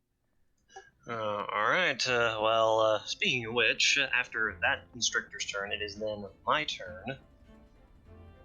Which, surprising no one, I'm going to, since I've already got him in the coil, just constrict him. Heck yeah. For 17 bludgeoning damage. That was pretty good. All right. 17 bludgeoning. That is pretty good. You can hear the crushing of this guy's bones getting more and more intense. You can hear people gasping out loud in the crowd. People are like on their feet. They look not only concerned for this mysterious mage, but they also look intrigued. They're like on the edge of like being like, what the hell is happening? But oh my god, I can't believe this is happening. That's all your turns. So you have that is indeed the turn. Yeah, you have you and your snake just wrecking this guy. All right. So I'm just going to look up something on restrained. We're gonna have to sit tight for a little bit because I want to make sure he can still cast this spell. I think he can. So restrained 0. Yeah. No. Attack Well, rolls. speaking of which, he does need to roll concentration checks for his fly spell. Oh, thank you. I even mentioned it and forgot it, and that's hilarious. It's alright, he's just got to make 3 DC 10 con saves for it.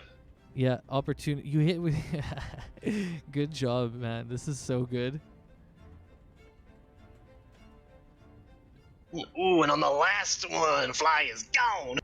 You can feel this sort of tugging, and you can see that his feet were a little bit off the ground, and the whole crowd gasps as the last bite, or the last constrict, which is your constrict, he can't keep his like concentration on his fly spell anymore, and his feet come to the ground, and you hear people like really getting into it now. All right, back to the mage now.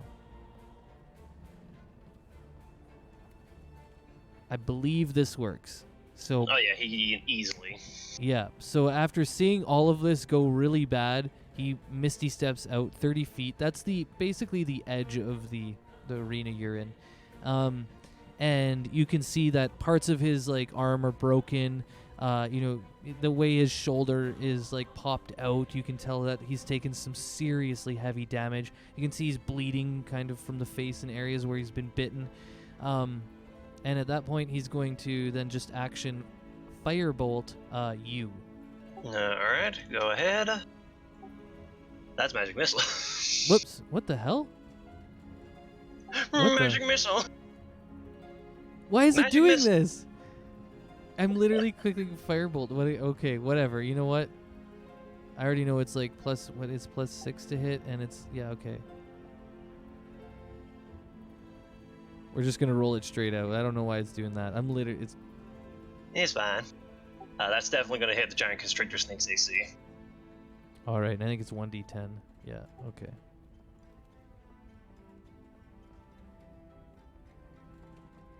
All right. So that is 8 out of the 60 HP that the giant constrictor snake has. Yep. The tank And went and then- walked in there, and now it's gonna go really bad for this guy. And now I That do is have his to roll a turn. concentration check though for my concentration on conjure animal. Oh yeah. Yep. It's still there. Good job. All right. Your turns. Well, my buddy is gonna slither on up and constrict him. He's gonna miss though. So then I will slither on up and constrict him. Ah, damn! Wow, he somehow dodges beyond this. He got a little ready when he stepped out with the Misty Step. So when he teleported out, he kind of got set again. He looks really beat up, but he did escape. Yep, and that's all the turns. All of a sudden, my dice were like, "Hey, no." They're like, we're going with the other narrative now. All right, where did I put him? My mage. That's why I had that open. Put him in a weird spot, but that's okay because we're rolling mad improv today. I love it. Session 1's always crazy. Let's go. All right, let's go back to the spell casting because now we can actually do something better.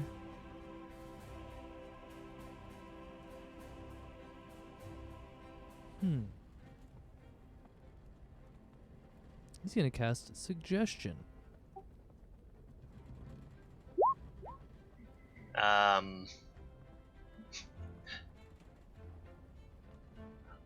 Okay. What is he going to cast suggestion on? He's gonna cast Suggestion on you, and he's gonna say, "Stop," because he's in a panic. Okay. Just need to check something real quick. Okay. So I was told to stop, so I will make my wisdom save. Nope, I fail. All right, so you stop. I'm pretty sure your animal would keep going though, but at least he's got you dealt with, and he's gonna stay there because he can't escape. He's just fucked. But at least he's got you to stop. For now, as long as he can For maintain now. concentration.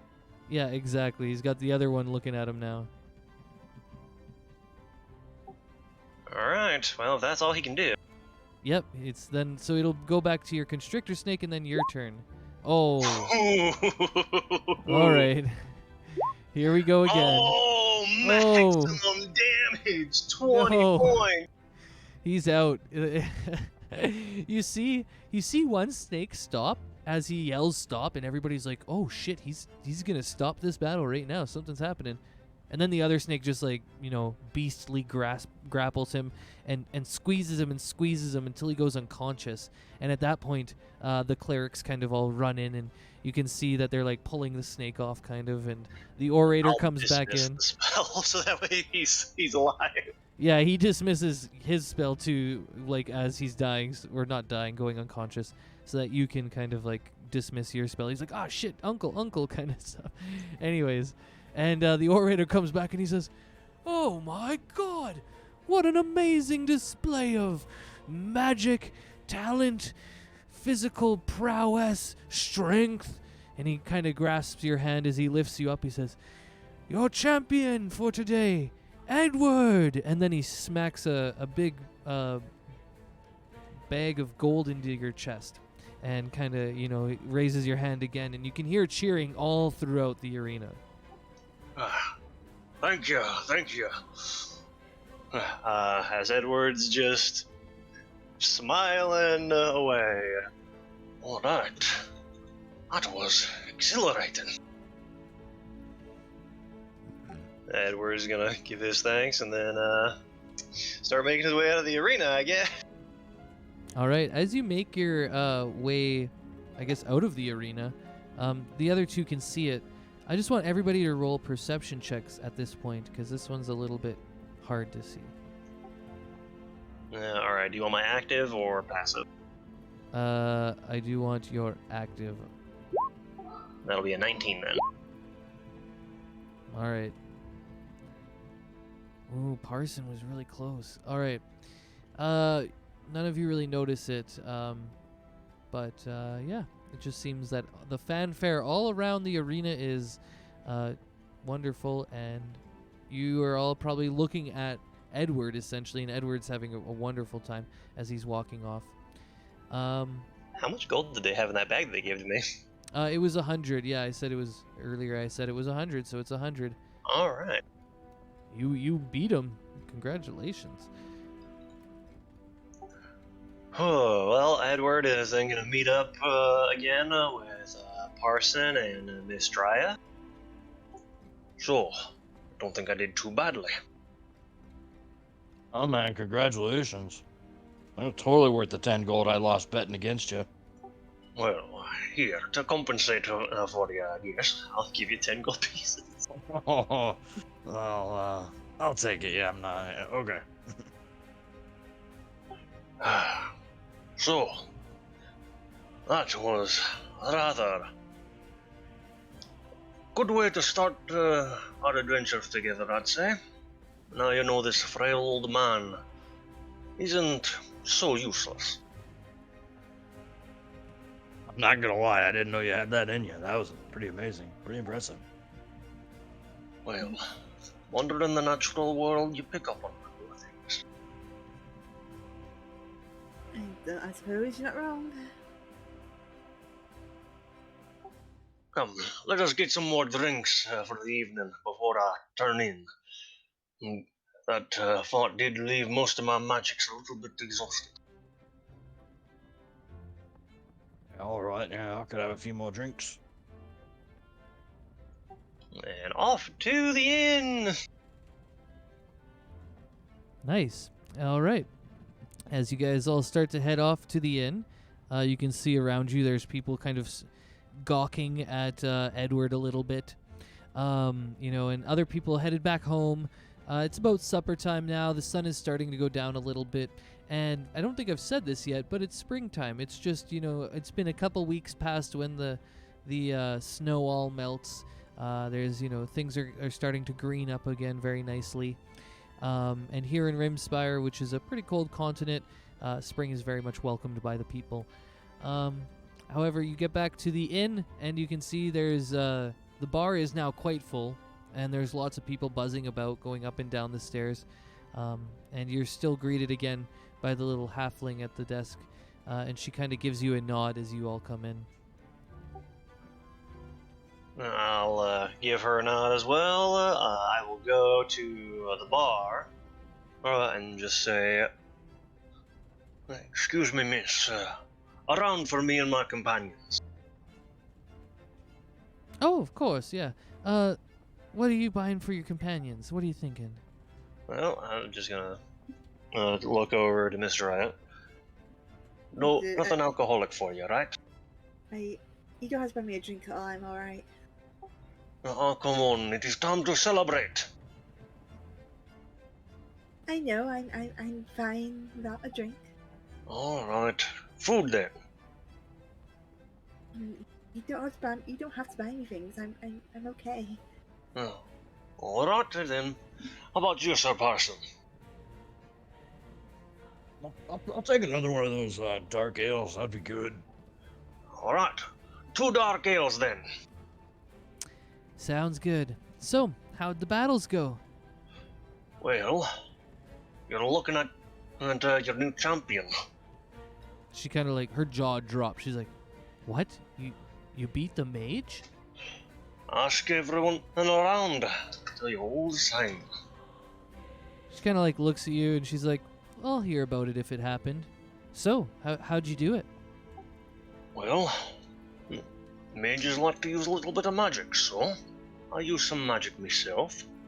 But there's one advantage I had over it, in that my magic's a little bit more ferocious. After all, becoming a giant snake and summoning in another one into the battle really does turn the tide of an unsuspecting mage. She kind of like cocks her eyebrows, surprised. She's like, "Oh wow, well, that's quite an impressive trick." Anyways, here's your drinks. That'll be 1 gold. Give her a gold and enjoy my drink.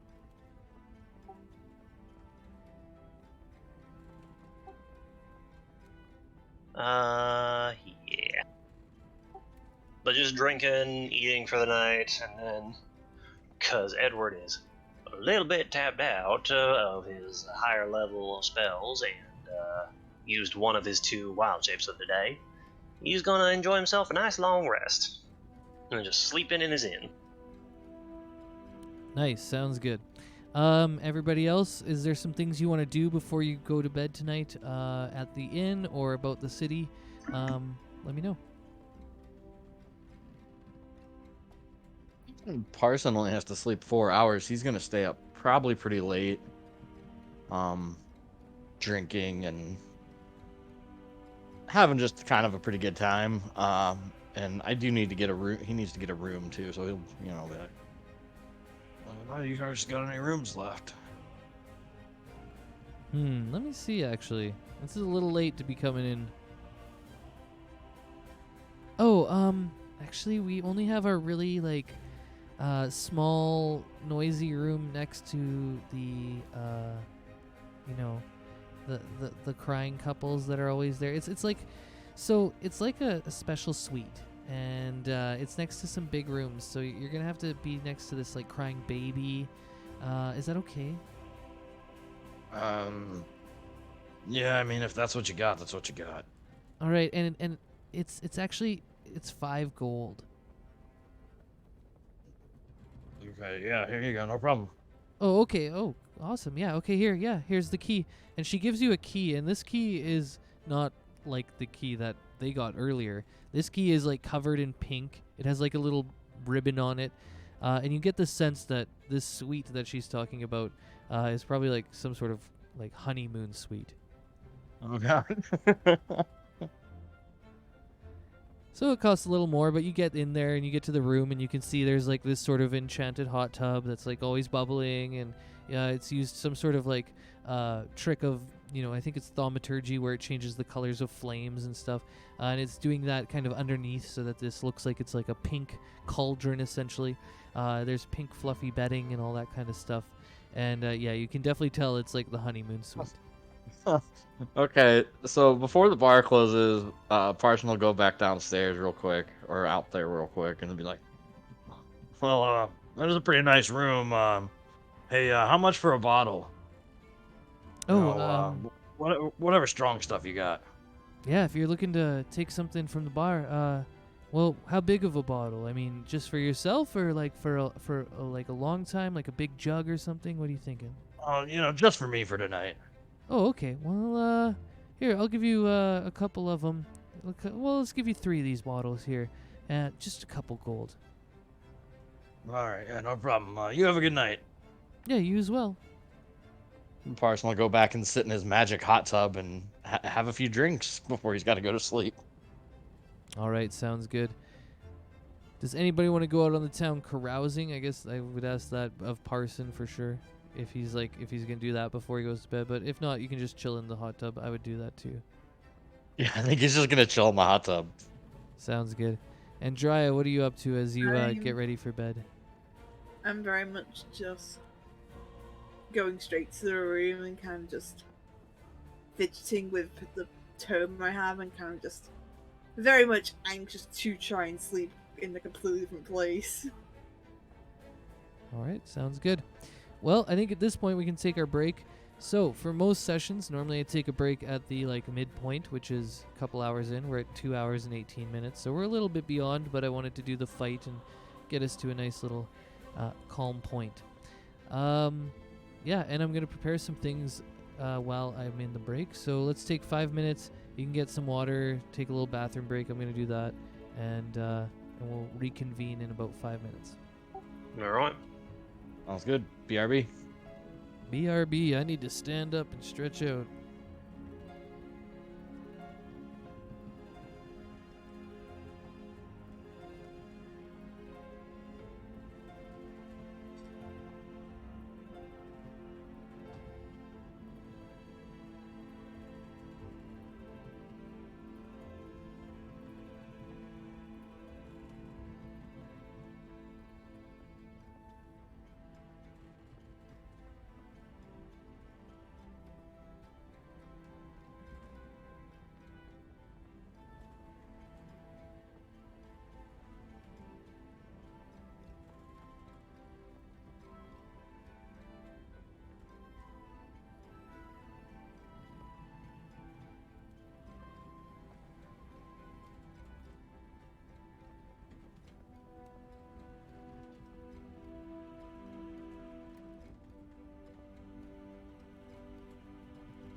All right, I'm back. Welcome back. Thanks.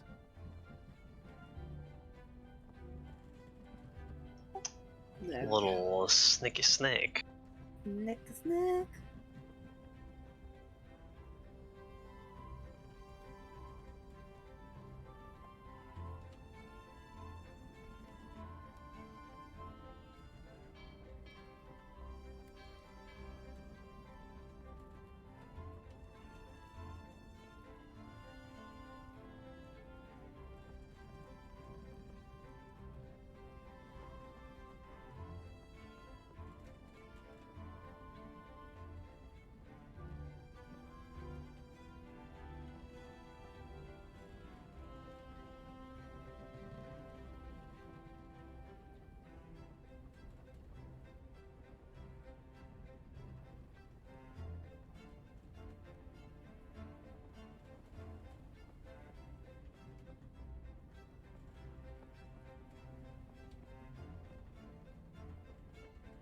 Snake.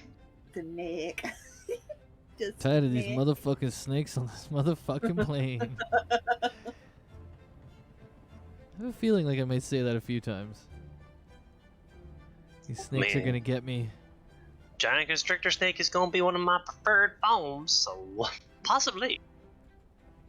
Get Well, snacked on. might have to prepare other things, but today I did not prepare things that are strong, so that might work in your advantage. We'll see. I'm Oh, a God. snake. I'm gonna get back to you, boy. Don't worry.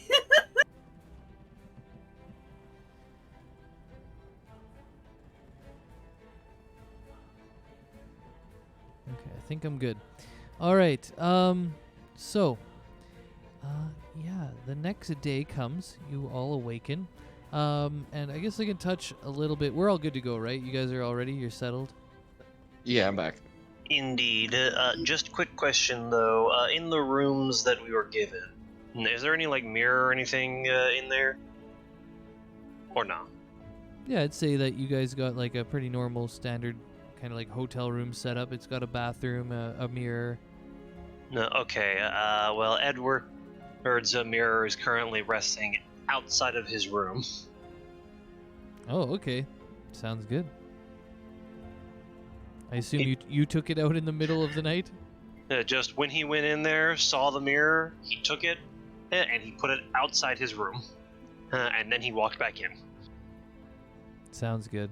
Dry, you would have clocked this too, probably. I just raise an eyebrow, but the question is like, okay.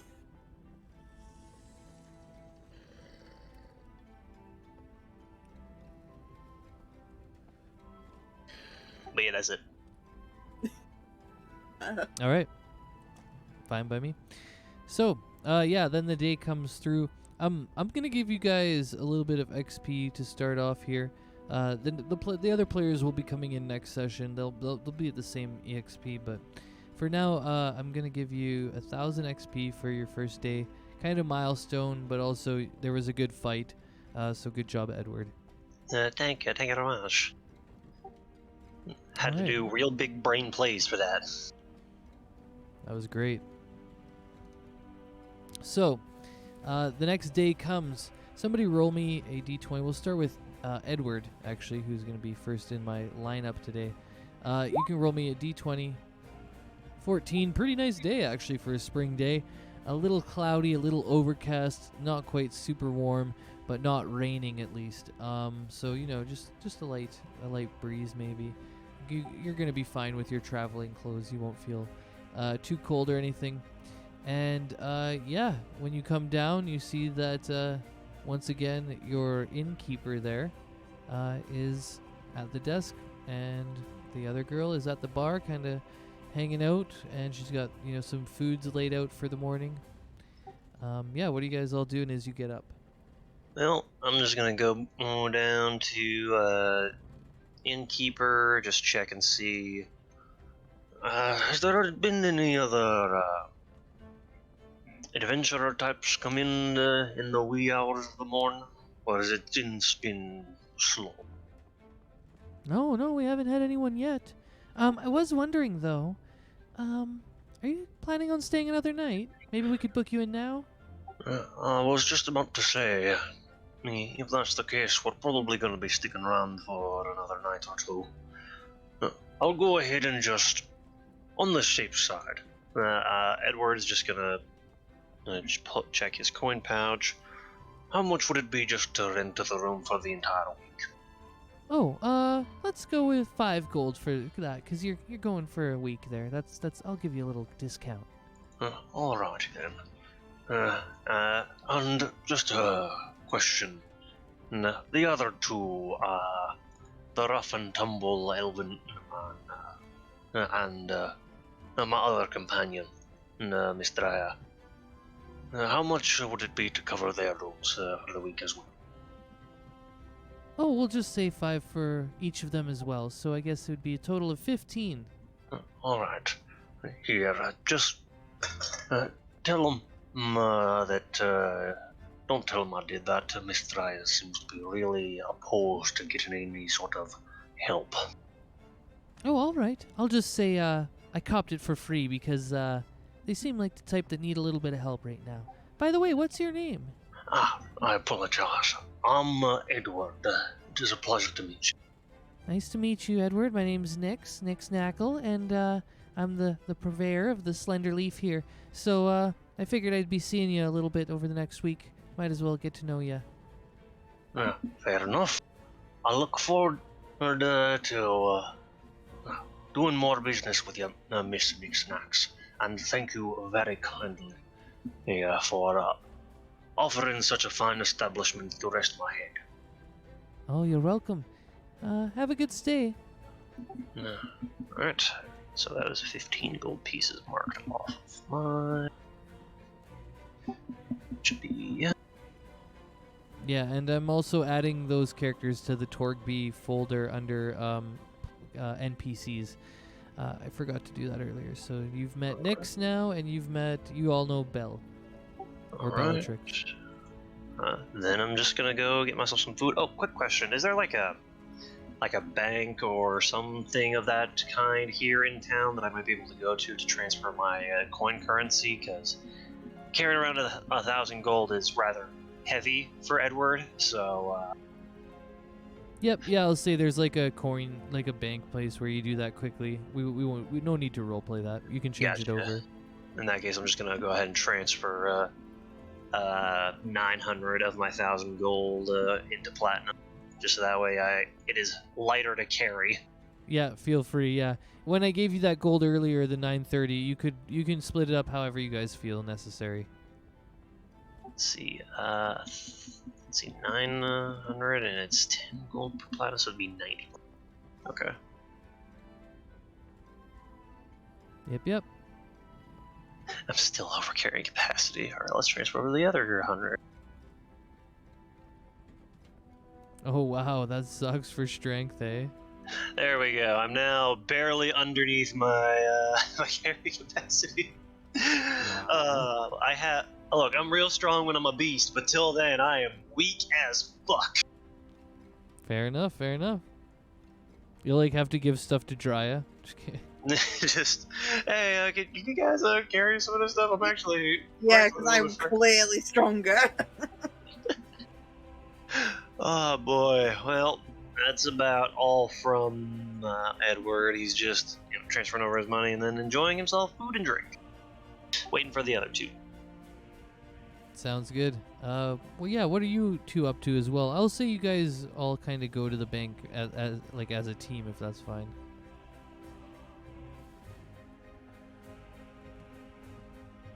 That's fair. You know what I mean? So I mean, before she goes down for any breath, because she was kind of just like not paranoid, but like kind of just double check that no one snuck into her room in the middle of the night, because she's still very much on edge about someone probably looking. She's just nosing around, making sure that it's just her, the way she left her room last night. Sounds good. You could roll a perception check if you want, but I'll just tell you, nobody was coming around. Yeah, it's like one of those, like, I'm trying to stay calm about it, just like, no one's here, no one's hurting you, no one's messing with your head, no one's talking to your head, it's fine.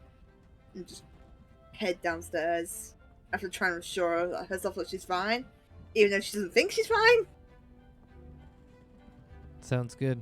So, yeah, actually, I mean, it's fine, Ed. You could go to the bank, you can come back. At this point, Edward's done all that, and you come down, and the lady at the, front office, she's kind of like, oh, by the way, I just wanted to let you know, you can actually keep the room for a little while. We've got some things going on, and it's fine. We're, once that whole arena bit, it's over, so... we just like to keep people around for a little bit, so if you want to stay for like the next 7 days, you could. I mean, I can cover the costs. How much is it meant to be? I can cover that cost right now. Oh no, it's fine. It's fine. Just spend it at the bar, or like for some food or something, or you can tip the bartender or something like that. Are you sure? That seems like you're losing out on business. I don't want you to do that. Well, like Torgby isn't like the best place, and like sometimes it's just like we hope we can keep people around. So like, yeah, we just want to offer that to you, and hopefully you stick around for a little while. And our bartender there, her name is Kaylin, and she always likes tips. Right. That still doesn't excuse the fact you're risking your own business for a complete stranger. Oh, it's not really a risk. But I mean, if you want to pay, I'll take your gold as well. It's no problem to me. I mean, it's making it sound like you're just doing it free willy. I don't want you to do that. And just like quickly looking at a purse, like, oh, how much is it? Well, for the next week, it would be about 5 gold. But you could roll an insight too if you want at this point. Sure, but I know my insight's bad. Yeah, because she's gonna roll to see if she can do a good deceit as well. So She might not be a very good, liar. Okay, +2. Let's see.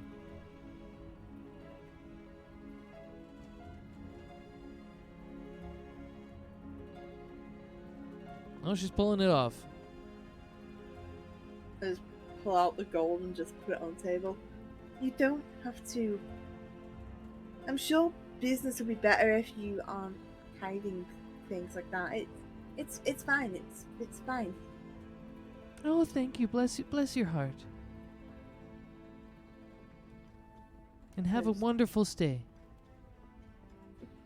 Thanks. Look, I just saunter back over, just sit down, just like that's weird. As you leave, she's like, "Oh wait, what was your name?" Drea. Oh, nice to meet you, Drea. My name is Nix. If you need anything, just get a hold of me, okay? Yeah, right. Sure.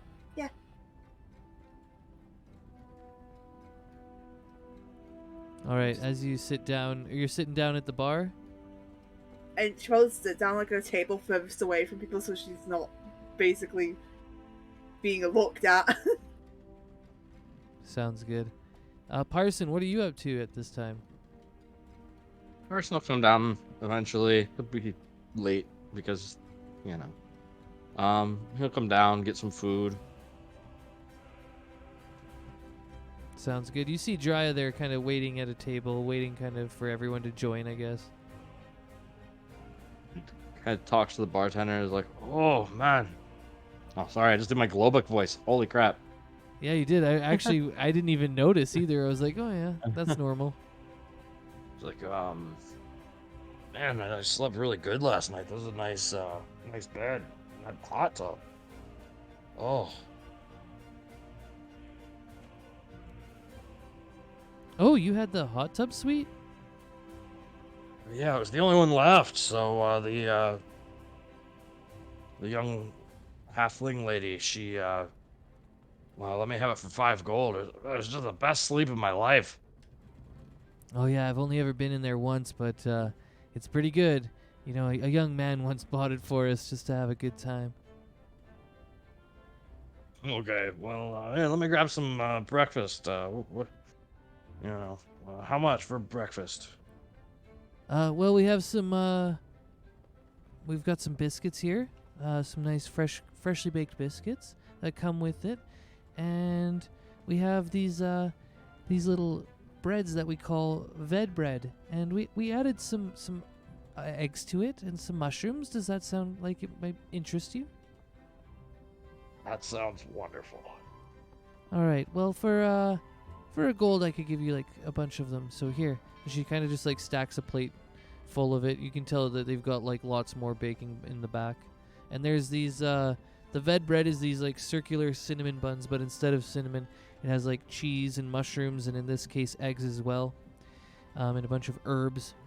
And the buttermilk biscuits are just buttermilk biscuits. They're just great. Oh, sounds good. Can I get like some tea or something with that? Oh yeah, for sure. She like gives you this like minty kind of honey tea that is very like it clears your nasals. It's very like mentholated. So he will grab his tea and his ved bread and go over and sit down with Drea. As he shoves one of these ved bread rolls into his mouth, he's like, "Hey, you want some of this? It's pretty good." She gave me quite a few of them. I'm all right, thanks. Edward's just gonna yoink one off the plate. Man,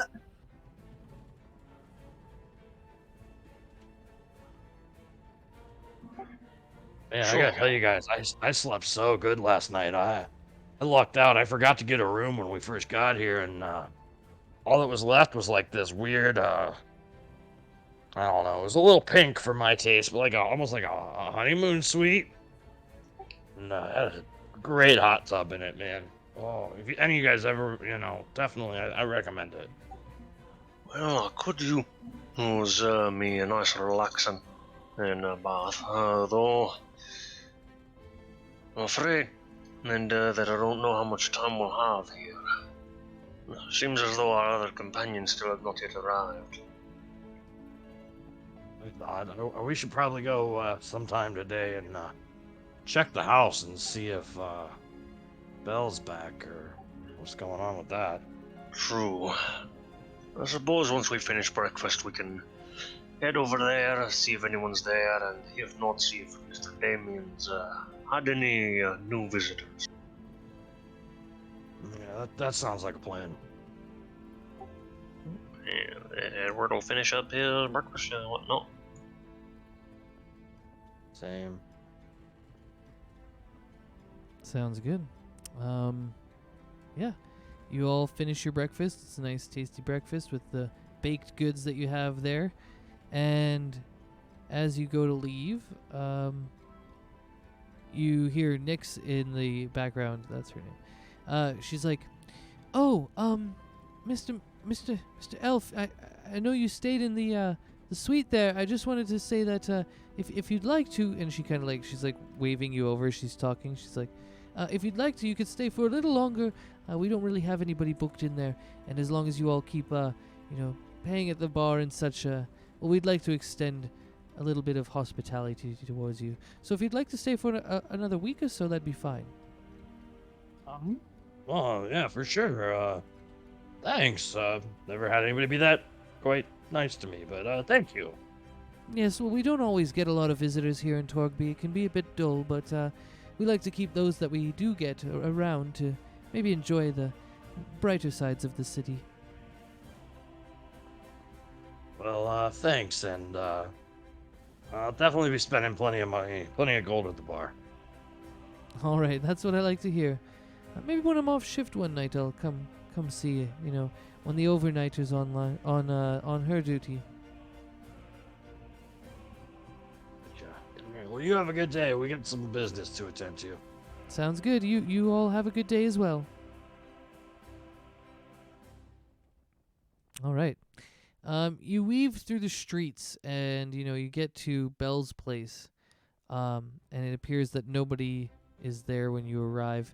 It's the same situation where it seems that nobody's even been to the house in what seems to be now at least a week or so. And Damien comes back to see you, Damien Knotwood. I'll just go ahead and show you him quickly.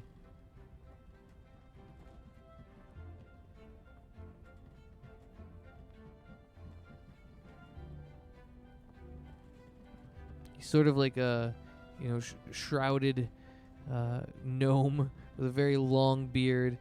He's wearing like a lot of like darker robes, browns and stuff. And he comes to see you as you approach the house. He says, "Oh, I haven't seen any visitors yet. I knew you'd be back, though." It's a shame. I don't suppose Miss Belle's been back yet. No, I think it's about time that we had to report it to the, the authorities. This is starting to get a little worrying. I suppose so. Tell you what. You go ahead and make a report to the local guard. And I think, well, Mr. Parson, Miss Dreyer, I think we might need to go out and search for Miss Belle. If Mr. Damien sees any other adventurers arrive, they can be directed towards us. Join us on the road. Yeah, I think it would be best if we try to find her. After It's all, strange I'd that like she's to not not here. That is true, and I'd like to actually get some payment for my journey up here. I must say, it's not been a kind of road all the way up here from the coast. So you guys are gonna go head out and see her, eh? See if you can find her. That seems to be the plan. You said she was headed up north towards the mountains, right? Oh, it's actually weird. It's kind of southwest. We're north of the mountains. It's called Asgard Peaks. Asgard Peaks. Alright.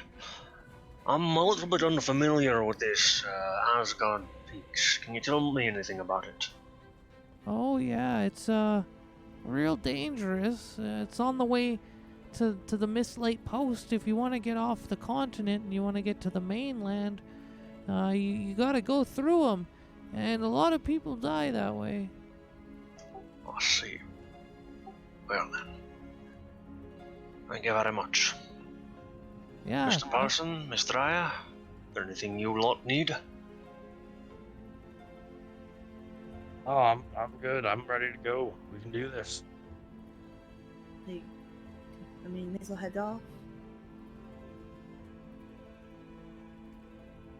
You can see you can see Damien starts to walk off to go, you assume tell the guards or whatever you told him to do. Alert the authorities. Mm-hmm. Alright. You said that she was headed south. Let's go. And Edward's gonna start hobbling along. You begin to hear the Lord of the Rings adventure music begin. Just kidding. Oh boy. Here we go. Parson, what do your elven eyes see? Oh no. It's funny because you're going to be able to do that to so many people. Yeah, and the most hilarious thing is that the humans got the best eyes out of all of them. Yeah, that's hilarious. All right. So you guys begin to walk towards the southern edge of the city. And just for fun, just for this portion, I'll get you all to roll perceptions.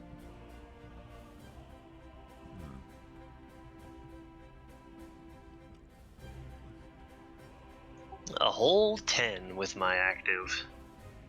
I'll just keep your passive in mind. Alright. All right. So as you're kind of like weaving through some of the stalls and areas and the different pathways to get to the southern edge of the city, Edward, you start to notice that there are a couple guys following you, and as you notice it, you realize that one of them, you kind of glance over your shoulder at one point, and you realize it's the mysterious mage. He's back, but this time he has a friend, and it looks like they're walking like behind you, and they're trying to keep up, but they're slowly gaining on you. It looks like, there may be, at this point, as you've taken this last turn, probably only about 30 feet away from you, when you really clock who it is and what's going on. Edward will go ahead and come to a halt. I believe we have some followers as he turns around. Oh, nice. As you turn around, you see it is the mysterious mage and a guy behind him, kind of who looks very similar, wearing similar robes. And he looks towards you. He says, You made me look like a damn fool out there. I can't believe it. Who the hell are you? Well, sir, I believe that it is only a common courtesy to introduce yourself and be rid of all of the cloak and dagger when addressing someone. After all, I don't think anyone here is about the business of causing trouble. So, if you'll take off your hood and address yourselves, I might be willing to tell you. You kind of see he straightens his back and he pulls his hood back. So does his like kind of companion at the time. They're two human males. They look very much like similar. They're almost like militaristic in mind. The way they look, the way they have similar dress, it's uniformed. You can tell that they're probably part of some sort of group. And he looks back to you and he says, Yeah, well now it's time to take my revenge. Enough of this cloak and dagger. I'm back for the gold. And he begins to cast something, and you're not exactly sure what happens, but at this point, I need you all to roll initiative. And here I thought that people like you would realize how stupid an idea that is. Alright. He seems to think he can get you on better footing this time. Who knows? Yeah, he might, but Last time went real bad. there's just one small thing. Any guards in the area? At this point, it doesn't seem there are. There probably like are a couple guards somewhere around. You know, like cops are always around somewhere, but like in this little area, it seems that they aren't around. You could alert them. You could spend time trying to alert them if you want. Oh, they're about to be alerted. is the There will be problem. actions. There will be actions. But yeah, for this in this particular stance right now, it seems that it's just mostly common folk, trade people, merchants, those kinds of things. Alright, well, there's some initiatives in there.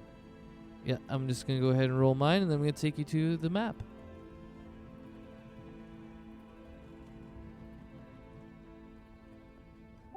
Comes down to Yep. this.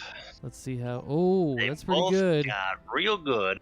Oh, okay, here we go. This is gonna get spicy. All right. Oh yeah, I gotta take you over now. That's what I gotta do. I'm just gonna make sure I got all my tokens and stuff prepared. Yep, we're good.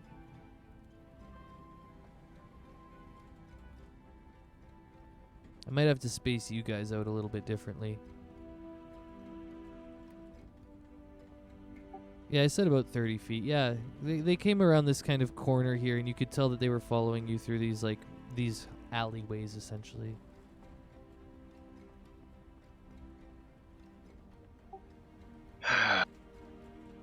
Oh, I'm so not used to going first. Okay, so you can see that the first mage there, which is... And they rolled the same? Okay, let me get my turn order out, because I got to keep them in mind then. Who's who?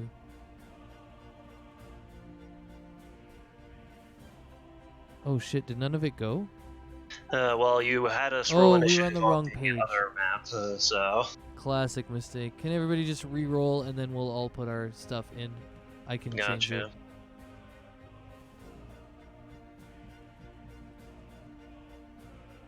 That's my bad. If it wants to roll... It's not rolling either for me. What Oh, the fuck? weird. It's not rolling. It might be a roll 20 lag. Uh-oh, we might That's get a weird. server lag. Yeah, I've never actually had this issue. I'm gonna reload my page, see if I can fix it that way. Yeah, please do. Oh, we got Parsons coming through. Okay, just... Okay, pull the Bedward Still sheet don't again. see it in the turn order either. Weird. Try clearing the turn order right quick. Like, you should see gear, just click that and click clear There we turn go. order. It's cleared. Yeah, we cleared it. Alright, try again. There we go. There we go. That makes sense.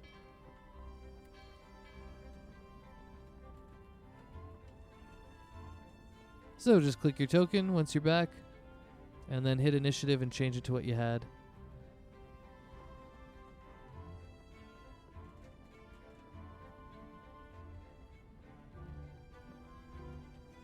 Or I can if you can't. I don't know if you Okay. can.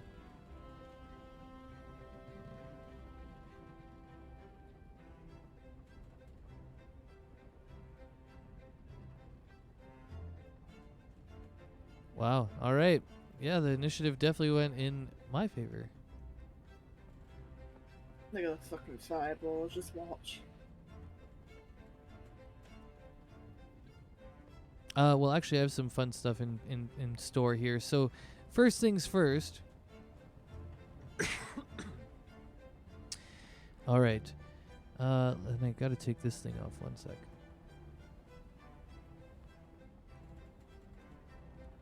They don't have any statuses on them.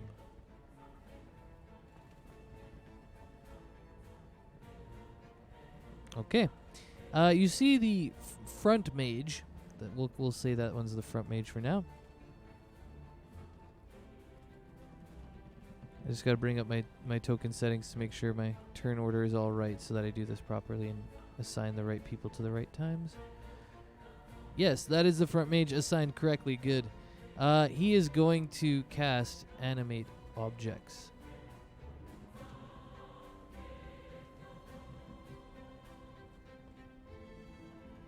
So, he will animate this cart behind everyone. That is a huge object, just one object, and so it has, I believe, I'm going to make it a little bit larger actually. It's only 15 right now. It's going to be 20. Bloop, there. It's a really large cart. And he's going to animate it to attack. That is his action. As you see, he casts this spell, and this cart starts to move on its own a little bit, and the wheels start to kind of like shake and shimmy, and that will be his turn. And then this other mage behind him is going to cast Conjure Elemental. That spell that takes a minute to cast. Yes. Oh, does it? I didn't even look at it. Oh, Jesus. I meant he's going to cast another spell. Not Conjure Elemental. We can work with the other level 5 spell that I have then.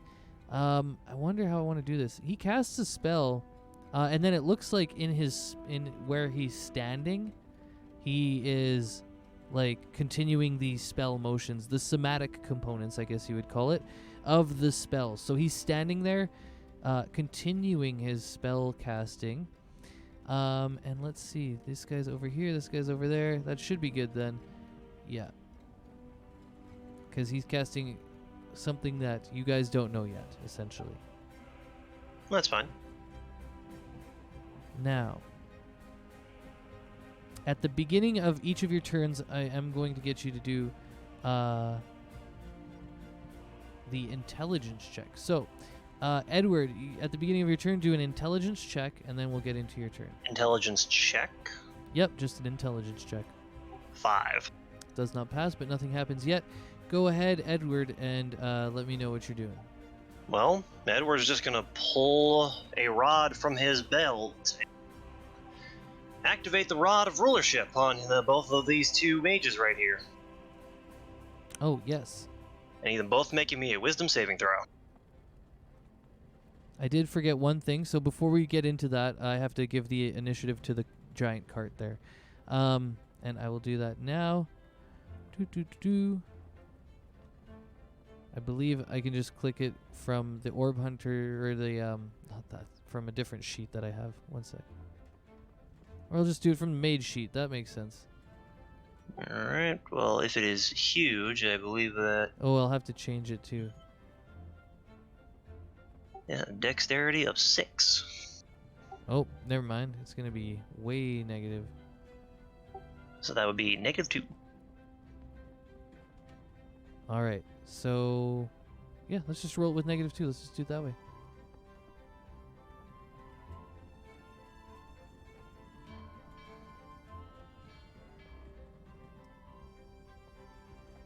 Jesus. Jesus.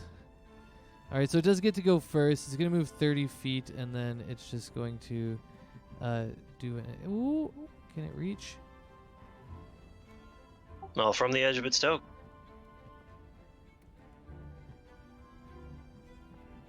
It's just barely going to reach.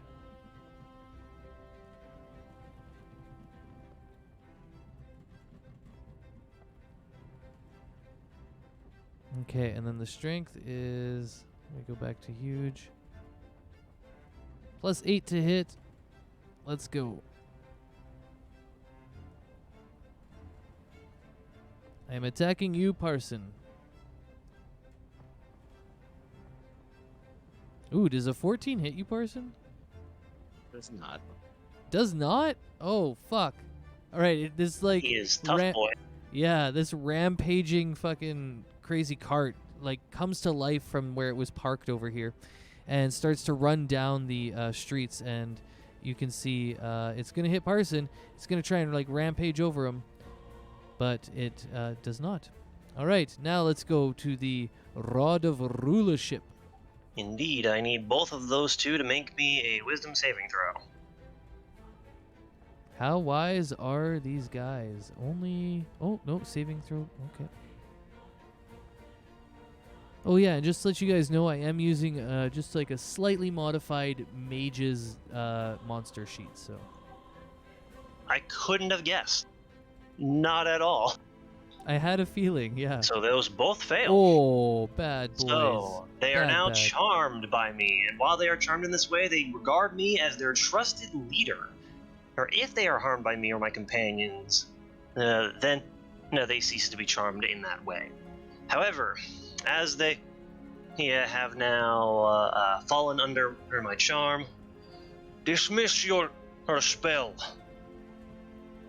Now, what are you doing wow. causing a ruckus in the streets? Wow, alright, let's get it going. That was the fastest end to a fucking fight I think I've come to in a long time. They can cast 5th level spells. I'm not gonna try and fight them without this fucking rod. Yeah, this is a great move. Alright. And they even had +4s on it, so anyways, this is nice. Alright, one of them... So you told him to dismiss his spell, he does. You see that one of the spell casters was actually an illusion, and the other guy had moved a little bit, and he was getting ready to start running away, but you are able to command obedience from each creature that you can see. Oh, I'm not sure, actually, if that one would work. Well, here's the thing. He did cast an illusion, but he is still just around the corner. So he is technically still in line of sight. Okay, one sec. I gotta show you what he cast. So the reason it looked like he was casting something is because he cast Mislead. So here, let's go back to that. Mislead allows him to turn invisible as it happens. That's why I'm so like, then he oh would wait. So then I would not be able to see that. Yeah, and I didn't read it earlier in the Rod of Rulership that you had to see it, but now that I see that you have to see it, he's actually kind of like escaping a little bit. So we're just gonna that's go ahead. perfectly fine, because this is the one that I wanted in the first place. True, actually, and this is gonna inform a lot of stuff that happens here. So, this guy is charmed by you, and I'll make sure I put a little pink on him. There you go. What did you ask again? I told him to dismiss his spell. Yeah. All right. Now, you are going to go report yourself over to the guard about what you tried to do here. All right, you can see him nodding. He looks like, yes, I'm sorry, sir. I didn't mean to. Oh my God, I didn't know you were and you're part of the group. And you're my leader. I'm sorry. Go now, before I make your punishment harsher. All right. We will start moving on his turn. I'm just going to make sure this guy looks invisi, and then we're going to stay in turn order a little bit because this thing is still happening in the background. Yep. However, as I did do that and see that this guy is turning to run, but this guy, as it is an illusion, is clearly not taking any such action, correct? Yes, it isn't actually. It's still just doing its thing, so you would assume that it's not under the workings. Mr. Parson, Miss Dryer, I recommend you be careful. The other one's still about, being a little bit of a troublemaker. Wonderful. Wonderful. Anything else? Are you going to move? You good? That is all for Edward's turn. Perfect. So if you're staying put, then I will move to Parson. You almost got attacked by this animated object cart, and then it just ceased to stop moving after Edward here seemed to have some sort of charm over these people when he produced the rod. Now it is your turn. Okay, so I'm gonna move up, but I can only get to like here, so I'm gonna do that.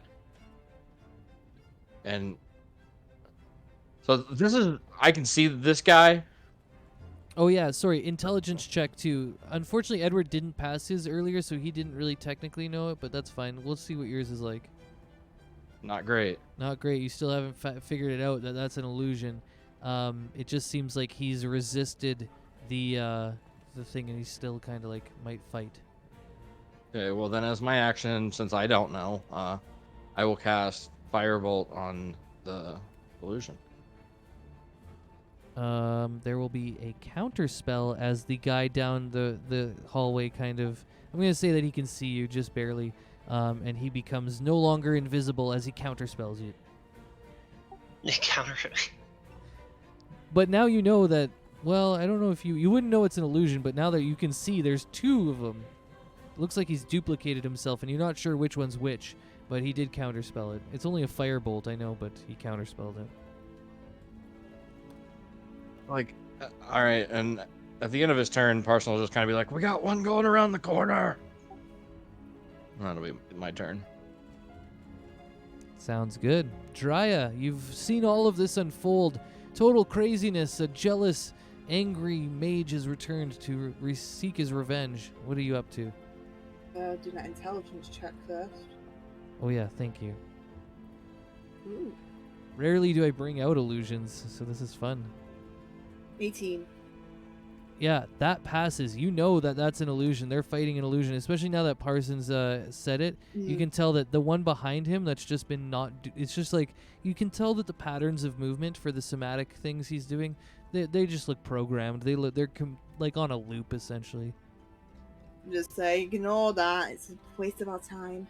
And I'm gonna head this way. I'm gonna try and meet someone halfway. 5, 10, 15, 20, 25, 30. Did I see this dude here? Yeah, you can see a sliver of him, essentially. You can see like parts of him, half of him. And then I'm gonna cast. Fuck. What am I gonna cast? I'm gonna cast some. Yeah, we'll do some Eldritch Blasts. So I'm Slick. gonna throw 2 Eldritch Blasts at his face. Nice. 24? Yeah, and that'll hit. So 10 force, nice. Then the second one, 22. Nice, that also hits. I'll have to roll some cons on this, I believe, too, to make sure that it's all good. But 17 force, you can see he's beat up pretty good already.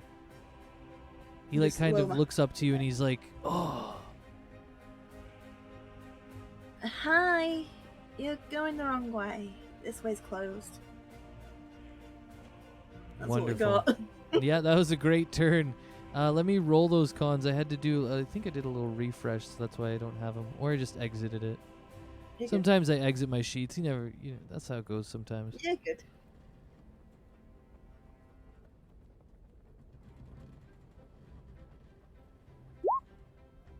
And it's gone. Yeah, first one. He is gone. You already told them all the illusion was an illusion anyway. So now you all know that there is just one guy, and he's sneaking around the back. Okay, this guy is charmed, and he's trying to run away to go tell people about his badness, I believe. He is going to go turn himself in. Yes, that's right. And he will be charmed like this for the next... Just gonna check. I was just going 8 back hours. to it. Okay. Yeah, 8 hours. Holy fuck. He's going to spill the beans. Oh no. Wow. Anyways. He didn't have to come and immediately seek conflict. I wasn't gonna use it on him if he wasn't an asshole. That's fair. That's fair. So that's 30. That's 60. We'll say for now, he's out of the battle. Lesson learned, kids. Talk first, then fight. Yeah, and if you get your ass handed to you, maybe you shouldn't go back. Yeah, maybe. All right.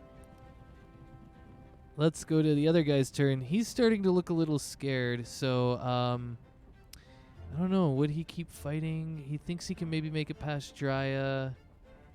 Maybe. Yeah, he's gonna test it. He's gonna use his Misty Step first. We'll do that.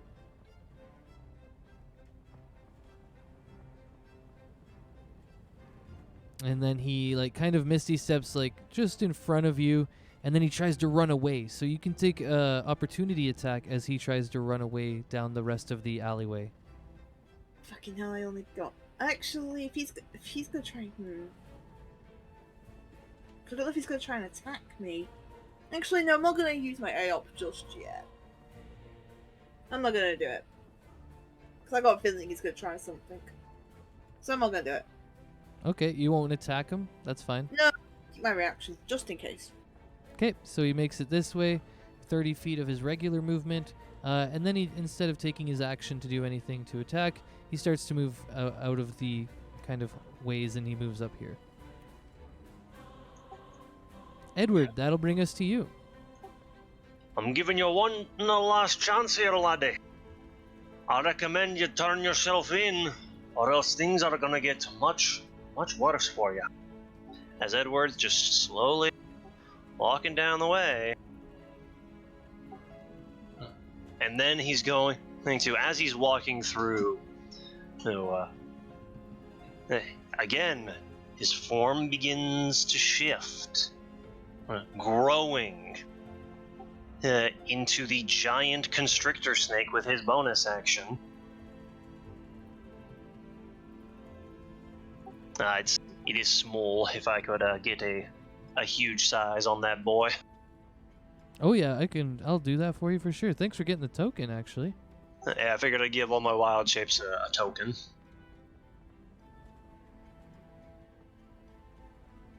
Oh, why am I in draw shape? Whoops.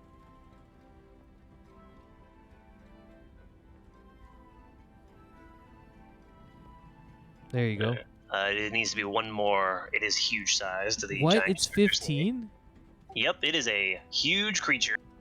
There we That's go. a lot of snake. Yeah, we talked about this session 1, actually. That's a lot of snake, boy. Indeed, I'm a little sneaky snake. I'm a big sneaky snake. I would not want to be having my body crushed by a fucking 15-foot snake.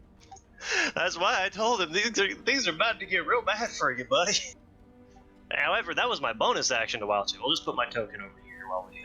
You deleted me from the turn order. Oh, I have it on hidden. Never mind. I shouldn't. Gotcha, I that's shouldn't hide it. That's. Never mind. I was just gonna put him over here to the side, so That way works a lot better. it's possible. It's been a while since I had a druid around changing tokens mid-battle and all that. Anyways, Then with my action, I'm going to constrict him. fuck yeah, bud. Movement, bonus action, and now the action for the constrict. Indeed. The best part about the wild shaping into bigger creatures is that if you position yourself right when you grow, you can just get that last few feet you need to get within range. Oh, nice. You use the grow as movement speed. Is smart. Mm-hmm. All right. Unfortunately, though, I did suck ass on my constrict, though. That is unfortunate. But However, you're now right he's got a there. big snake coming up behind him. Snake. All right. Yeah, he does not like that. He was there for the arena battle. He saw what you did to that guy, so he knows what's up right now. All right, Parson, you've successfully vanquished the foes that were in front of you, and you've seen Edward start to chase after the guy now northward. So he's going to move. What would it be about?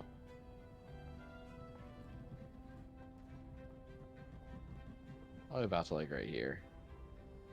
He's gonna pull out his small crossbow and aim at our little mage friend down there, the bad guy. Sounds good. 18 will hit.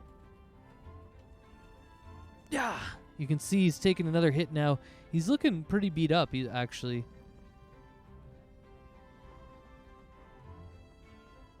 And that'll be my turn. Cool. Well, then we'll go to Drya. To use this pathway here. Oh, nice little sneaky pathway. Yeah, would I be able to walk down here and end there for my 30 feet? Would I be able to do that? Yeah, for sure. Yep. I'm gonna do that, and I'm pretty sure I can see him, right? I would say just take like one more step out, and then you're fine. Yeah, right Like here. there? Yeah, we'll Yeah. put you there, kind of. Yeah. Yeah, okay, I'll do that. And then I'm gonna... I get advantage on my attack against because he's constrained, isn't he? No, he's not. He missed. Apologies. Yeah, no, he missed, I called that. unfortunately. Yeah, I called that. Then... Oh, he's probably got his reaction to... He's probably gonna... He's probably gonna counterspell me. Because why would you? Well, He's gonna counterspell me. I just know it. might as well get him to burn the spell slot anyways. Yeah. Then that's a tiny problem. I don't have a lot of spell slots. Just cantrip him. Just Eldritch Blast. It's fine. He was looking pretty beat up, actually. Yeah, he's sitting on not a lot of health. Yeah, I'm gonna... He's gonna counterspell. He's gonna counterspell. He's gonna counterspell an Eldritch Blast, isn't he? You might have to. It was the only one that was cast this. Wait, if this it's isn't going a spell. to be. Wait. No, one plus that isn't a spell that you can't counterspell because it's a magic item. Oh, now you're getting into it. Yeah, I'm gonna use my Ring of Shooting Stars. Oh shit! All right, yeah, let's go. I'm gonna expend.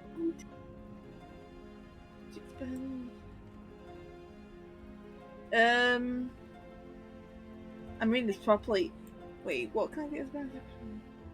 What? What can I? Okay, I'm gonna expend. Yeah, I'm gonna go overkill. I would go overkill. I'm gonna expend 3 charges to throw 3 motes at him. Nice. It's like, can I get 3 deck saves? Because each mote is a different deck save on him. Incoming.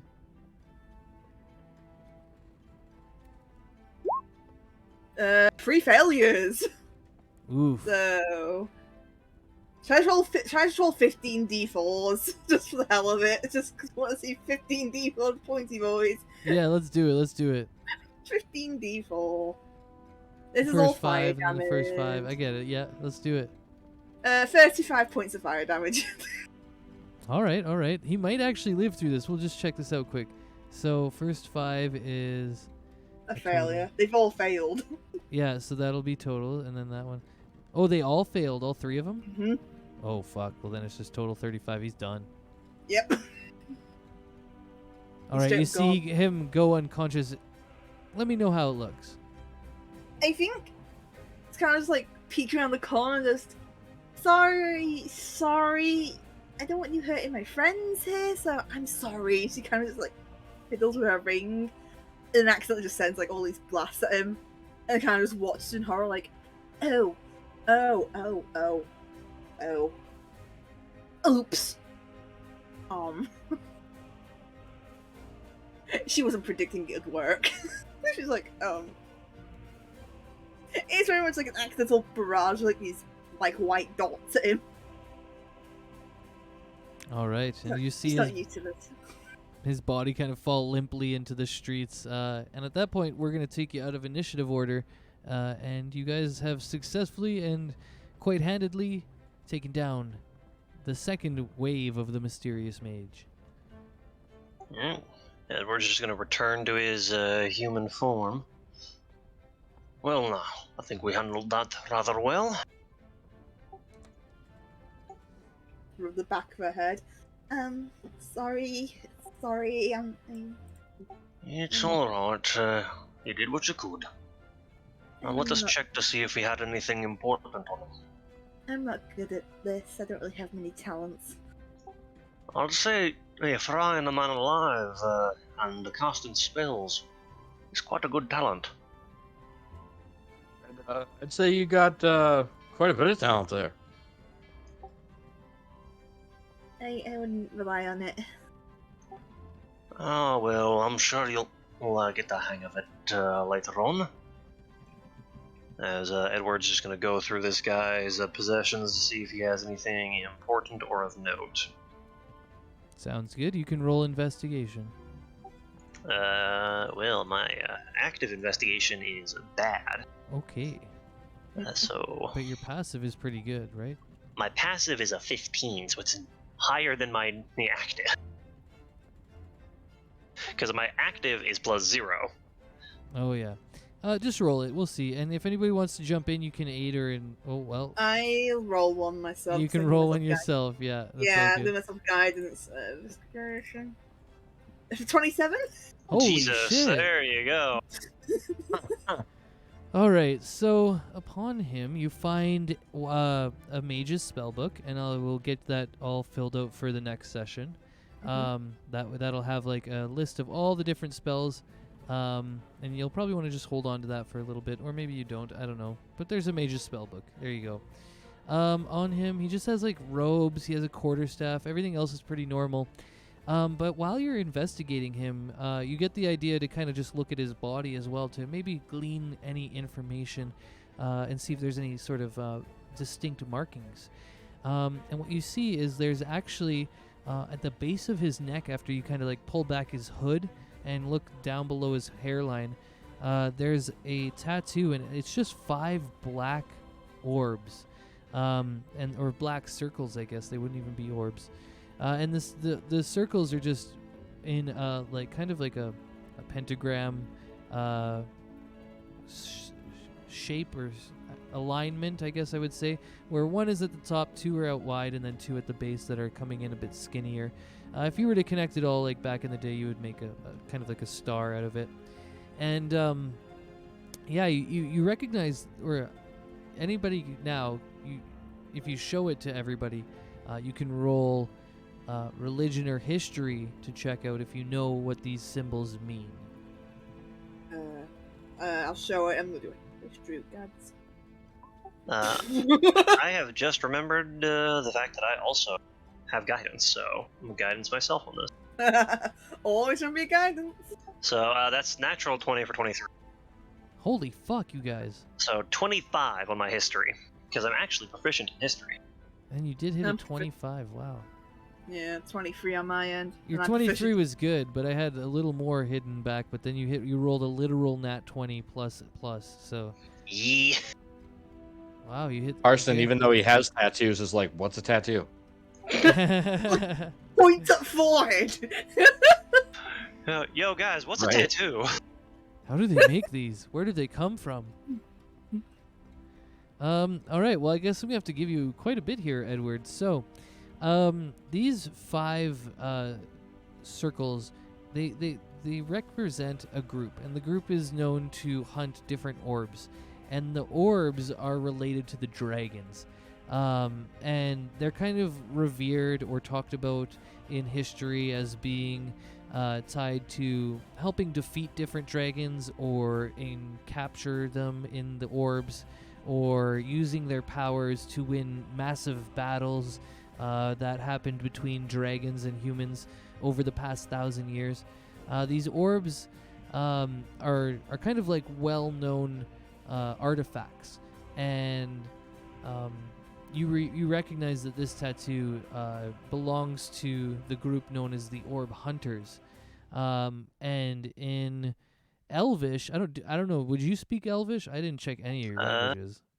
I can. So if he points it out, I mean, I'll point it out to you. However, my languages do not include Elvish. That's fine. I mean, as a high elf, I kind of think I speak Elvish. Only kind of think. Yeah, right. Yeah, kind of think, maybe so. It's a solid maybe, Chief. Same with Parson there. Yeah, so, Edward, you would explain to them this group of the Orb Hunters, these people who seek these powerful dragon relics or artifacts that are rumored to have different powers, all sorts of different powers. It's hard to even know at times because they're so legendary, and so many stories have been told about the different ones and the different colors. You know there's 5 colors that respond or correspond to the 5 colors of Tiamat's head. And this is kind of like a well-known story from the times of fighting dragons and when dragons were around, that these kind of relics or artifacts, they like have essences of powers that are tied to dragons, essentially.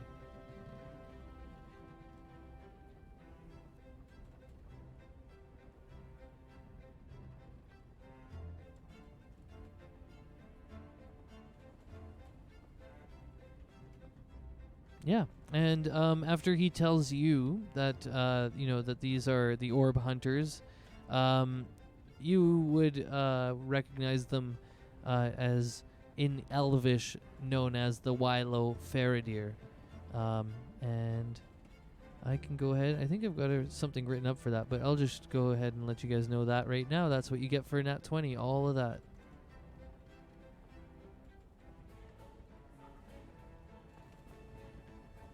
Alright, going over that. Well then, that is possibly going to be a little bit problematic in the future.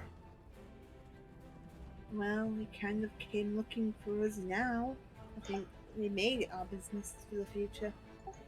Well, to be fair, we weren't trying to cause a problem. They were the ones that actively sought us out. I'm aware, but that still doesn't take away from the fact they were trying to make it our business now. Well, we'll just have to deal with them when they come looking for us again. And when the rest of the charm effect wears off on that horse sap, I'm sure he'll come looking for me again. And when he does, I'm assuming he'll bring a lot more of his friends. And when he does, we'll make sure to inform his companions of exactly what happened here. I mean, what are we going to do about the body? I didn't mean to kill the guy. Well, here. I know what we can do to avoid causing a bit of a problem on him. We've already removed most of his valuables, so, in order to avoid having to cause a scene, you two might want to look away for this one. As Edward is just gonna start weaving his hands around in a spell. I'm looking away. I also forget I get temporary hit points from that. Yoink! Edward is And is going. not looking away. Edward is going to conjure animals a CR2. That CR2 creature being a giant constrictor snake. All right, buddy. Here you go. For helping me out in the fights previous. As he feeds the corpse to the giant constrictor snake. Oh no. This is why I looked away. All right, Oh, all wow. right. That'll come in handy in the future. I was just gonna toss them in a ditch. Well, it is better to feed your animals. That way they know it is good to continue helping you out. I know they're not typically beasts, they're actually fey-like spirits, I call to myself. But still, they enjoy the treat every now and again. Yeah, kind of like my little buddy here, and he points to his owl. Can I look now? Is it safe Oh. to look?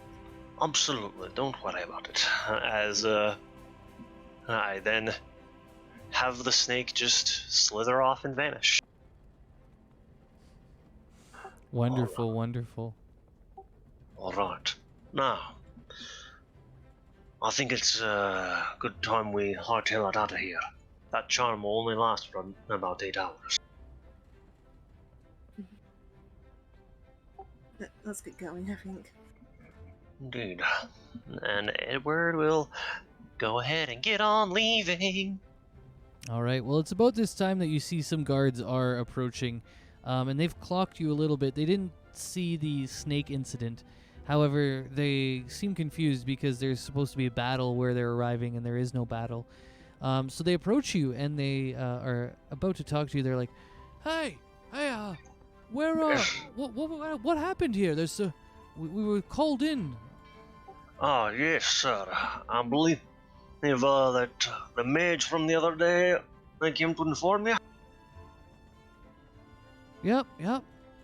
Oh, well, you see, him and his companion, and sort of started causing a bit of a trouble with me and my companions. Managed to convince him to go turn himself in, but his friend, though, on the other hand, was not so taken by my words.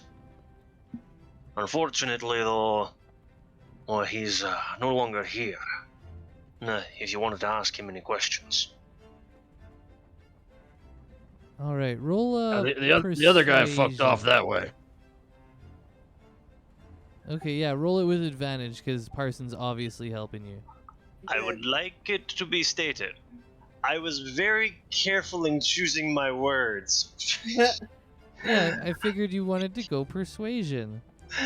I'm gonna slip in and try and give a little guidance while we're talking, kind of just. All right, sounds good. You can give him guidance, so advantage and guidance on this, and this is just to persuade them that there's And not people. you don't need to ask any more questions. It's all been dealt with. 20. 20 will get you there. Good roll. You got there with the extras, and you've got a +4 in it. You're pretty good. I'm proficient in it, yeah. Yeah, you are proficient in it. So you step up. You're charismatic enough that you and you choose your words carefully enough that the guards seem to become disinterested. They're like, "Oh yeah, all right. Well, if the guy's turned himself in already and this other guy. I mean, we'll find him eventually. You all have yourselves a nice time there. We'll go get the reports done. And you as well. Good evening to you, sirs. And yourselves as well. And they kind of give you a nod as they turn around and go to talk to some other guards, it seems. Just gonna keep on walking, make no mention of this ever again. Yep, that snake did not just digest that man, that human being. Who knows if he had a family, but that happened. Well, to be fair, if he had a family, he shouldn't have been trying to start a fight, in all honesty. Right, yeah, like, why is he, like, got these weird tattoos on his body? Like, duh, I mean- obviously you're evil, like, Jesus. Obviously, duh. Anyways, It's a good thing I'm not a good aligned person. oh yeah, man, we had a weird... What happened in our last campaign where we had, like, so many weird alignments that were, like, it was a lot of chaos, and then there was, like, neutrals and goods, and so people were kind of butting heads. Yeah. It was pretty good, though. I liked it. Yeah, there was some headbutting, and then like my character is chaotic neutral, so I would just like throw in like, just to be kind of a shit starter. Sometimes would mess with like the good character. Awkward Yeah. sweats in my alignment and my class being a bit of a fucking mess. Yeah, I Oh, haven't even shit, checked your sir. guys' alignments. What are your guys' alignments? Chaotic neutral. Wonderful. Samesies. Sweet. Mutual good. Oh, that's pretty good. At least it's not lawful good. Oh, Look, we But you were forget defending who I am. ourselves, and we were trying to get the guy to turn himself in. The lightning may have been a bit excessive, but you know. Yeah, exactly. No worries. I usually don't worry too much about alignment, but if you guys like to play really tight to your alignment or anything, I'm fine with that as well. I blame my class for my actions. That is fine. Yeah, that's a good thing to blame. I mean, you've seen my class. I think I have an excuse. Well, The voice in my head telling me to do it. yeah, some people say that too. They're still evil as fuck, though. That's Alright. great. But yeah, we're gonna go ahead and get the fuck out of town. Straight out of Dodge. For sure, yeah. So just to confirm, we got the stuff off the body, and you got the realization of, wow, you guys found the thing and then realized what it was too. You guys got a lot off this body. Before we leave, all right, I just wanted to make sure we did all that. Okay, well, you guys are going to then head to the gate, the southern gate of the town. I think I can move you back to the... We'll go back to the city map for now.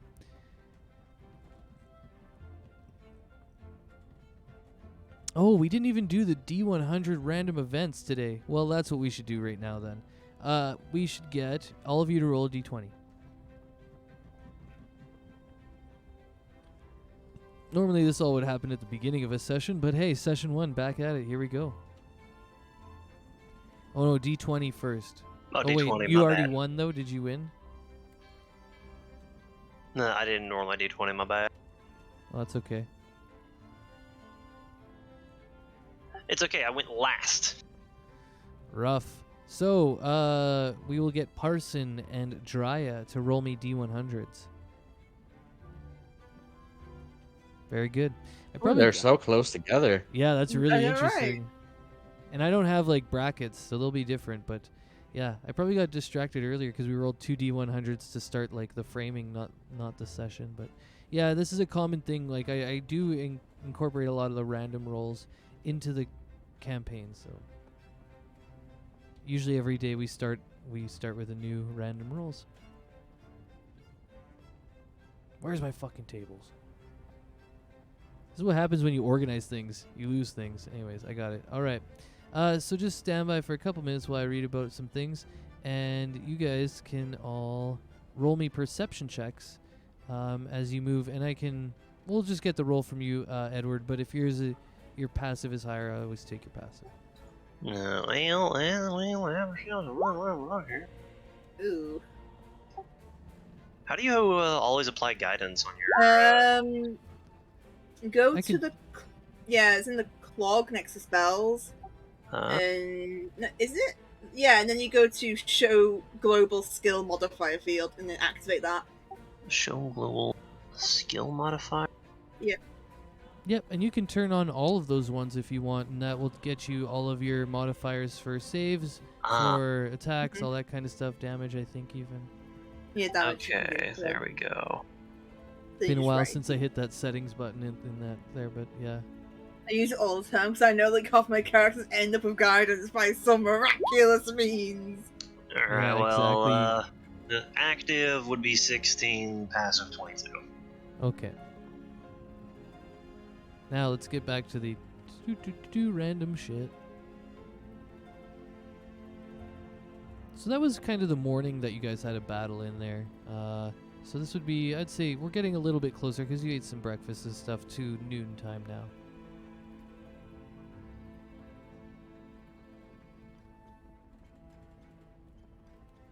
Alright, that one I'm going to hold on to. Probably, we'll see. Oh, fuck. No way. No way.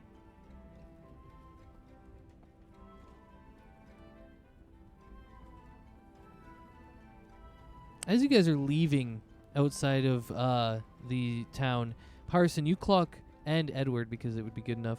I'd say you all clock it. Never mind. Holy fuck. That there's an arrow shot across the bow of you all, essentially.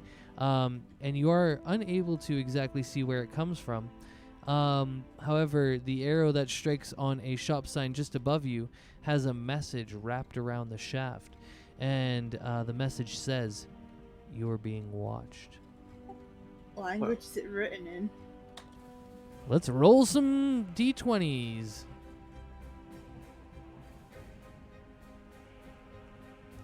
Do. That'll be you. It's written in Elvish. Oh. Interesting. It's written in Elvish. Two elves walking around. This, yeah, and so, well, you all would notice it. Elvish. So all three of you are kind of like, I would say, like huddled around, you know, like shoulder to shoulder, looking at it. And then, yeah, Parson and Drya, you both notice that it says, "You are being watched." Noted, said we're being watched. Well, no, really. We just pissed off a very important group of people and we're being watched? I would never have guessed. Well, that means someone else saw us do what we did. That means someone else saw that and we didn't see him. True, which means they must be skilled. Which means we need to be a little bit more on our on edge. I knew I was being followed. I said it, and I was right. I don't think that they were following you all the way here. I think we only just recently acquired this tag along. I just constantly feel watched, and I'm right. Perhaps, but we'll be able to be rid of this eventually. So long as we keep note of the fact that they are watching us, we can always do our best to keep an eye out. Let's keep moving then. Once we get out of here and into the woods, it'll give them less places to hide. After all, Alright, well then, let's get going. Indeed.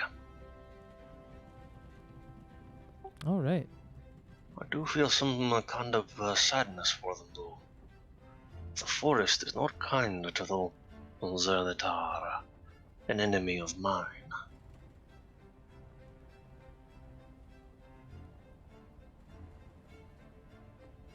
Off into the forest we go. I'm kind of feeling like maybe I want to stop it here. So we will stop probably. Normally we would go another 20 minutes or 23 minutes, I guess.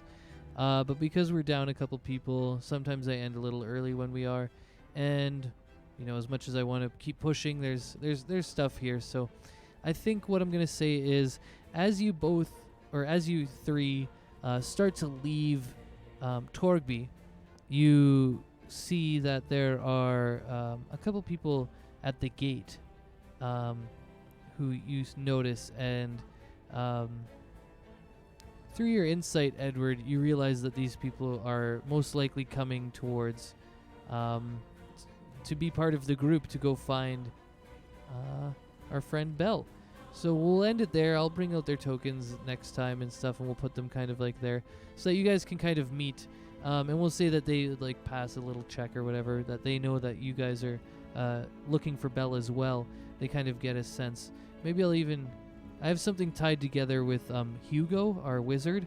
So I might work on that a little bit to tie this all together. But essentially for now, we're going to stop the session here, and where you guys are running into the other two characters that will be joining us for next session. That sounds good. All right. I look forward to the next time then. Yeah, me too. It went really smooth today. I think our little intros were a lot of fun, and our framing event actually went really well. You know, it's always interesting when you start a new campaign with random stuff, but it turned out great. So thanks for being here, and for next time, hopefully we'll just have everyone and we can go the full time. All right. See y'all next time. Sounds Yep. good. Thanks again for showing up, everyone. Not a Thanks problem. having You guys us, next week. yeah. Yeah, it was a lot of fun.